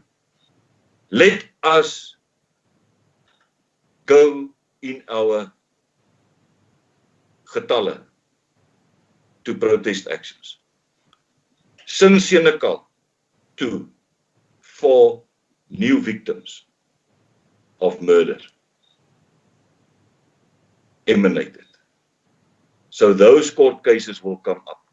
White River is coming up. If we make a call, let us establish local structures that can coordinate effectively those protest actions. And we go there with a message, a clear message, that enough is enough, until such time that we receive the sign to march towards our freedom, to call a parade, wherever that parade might be.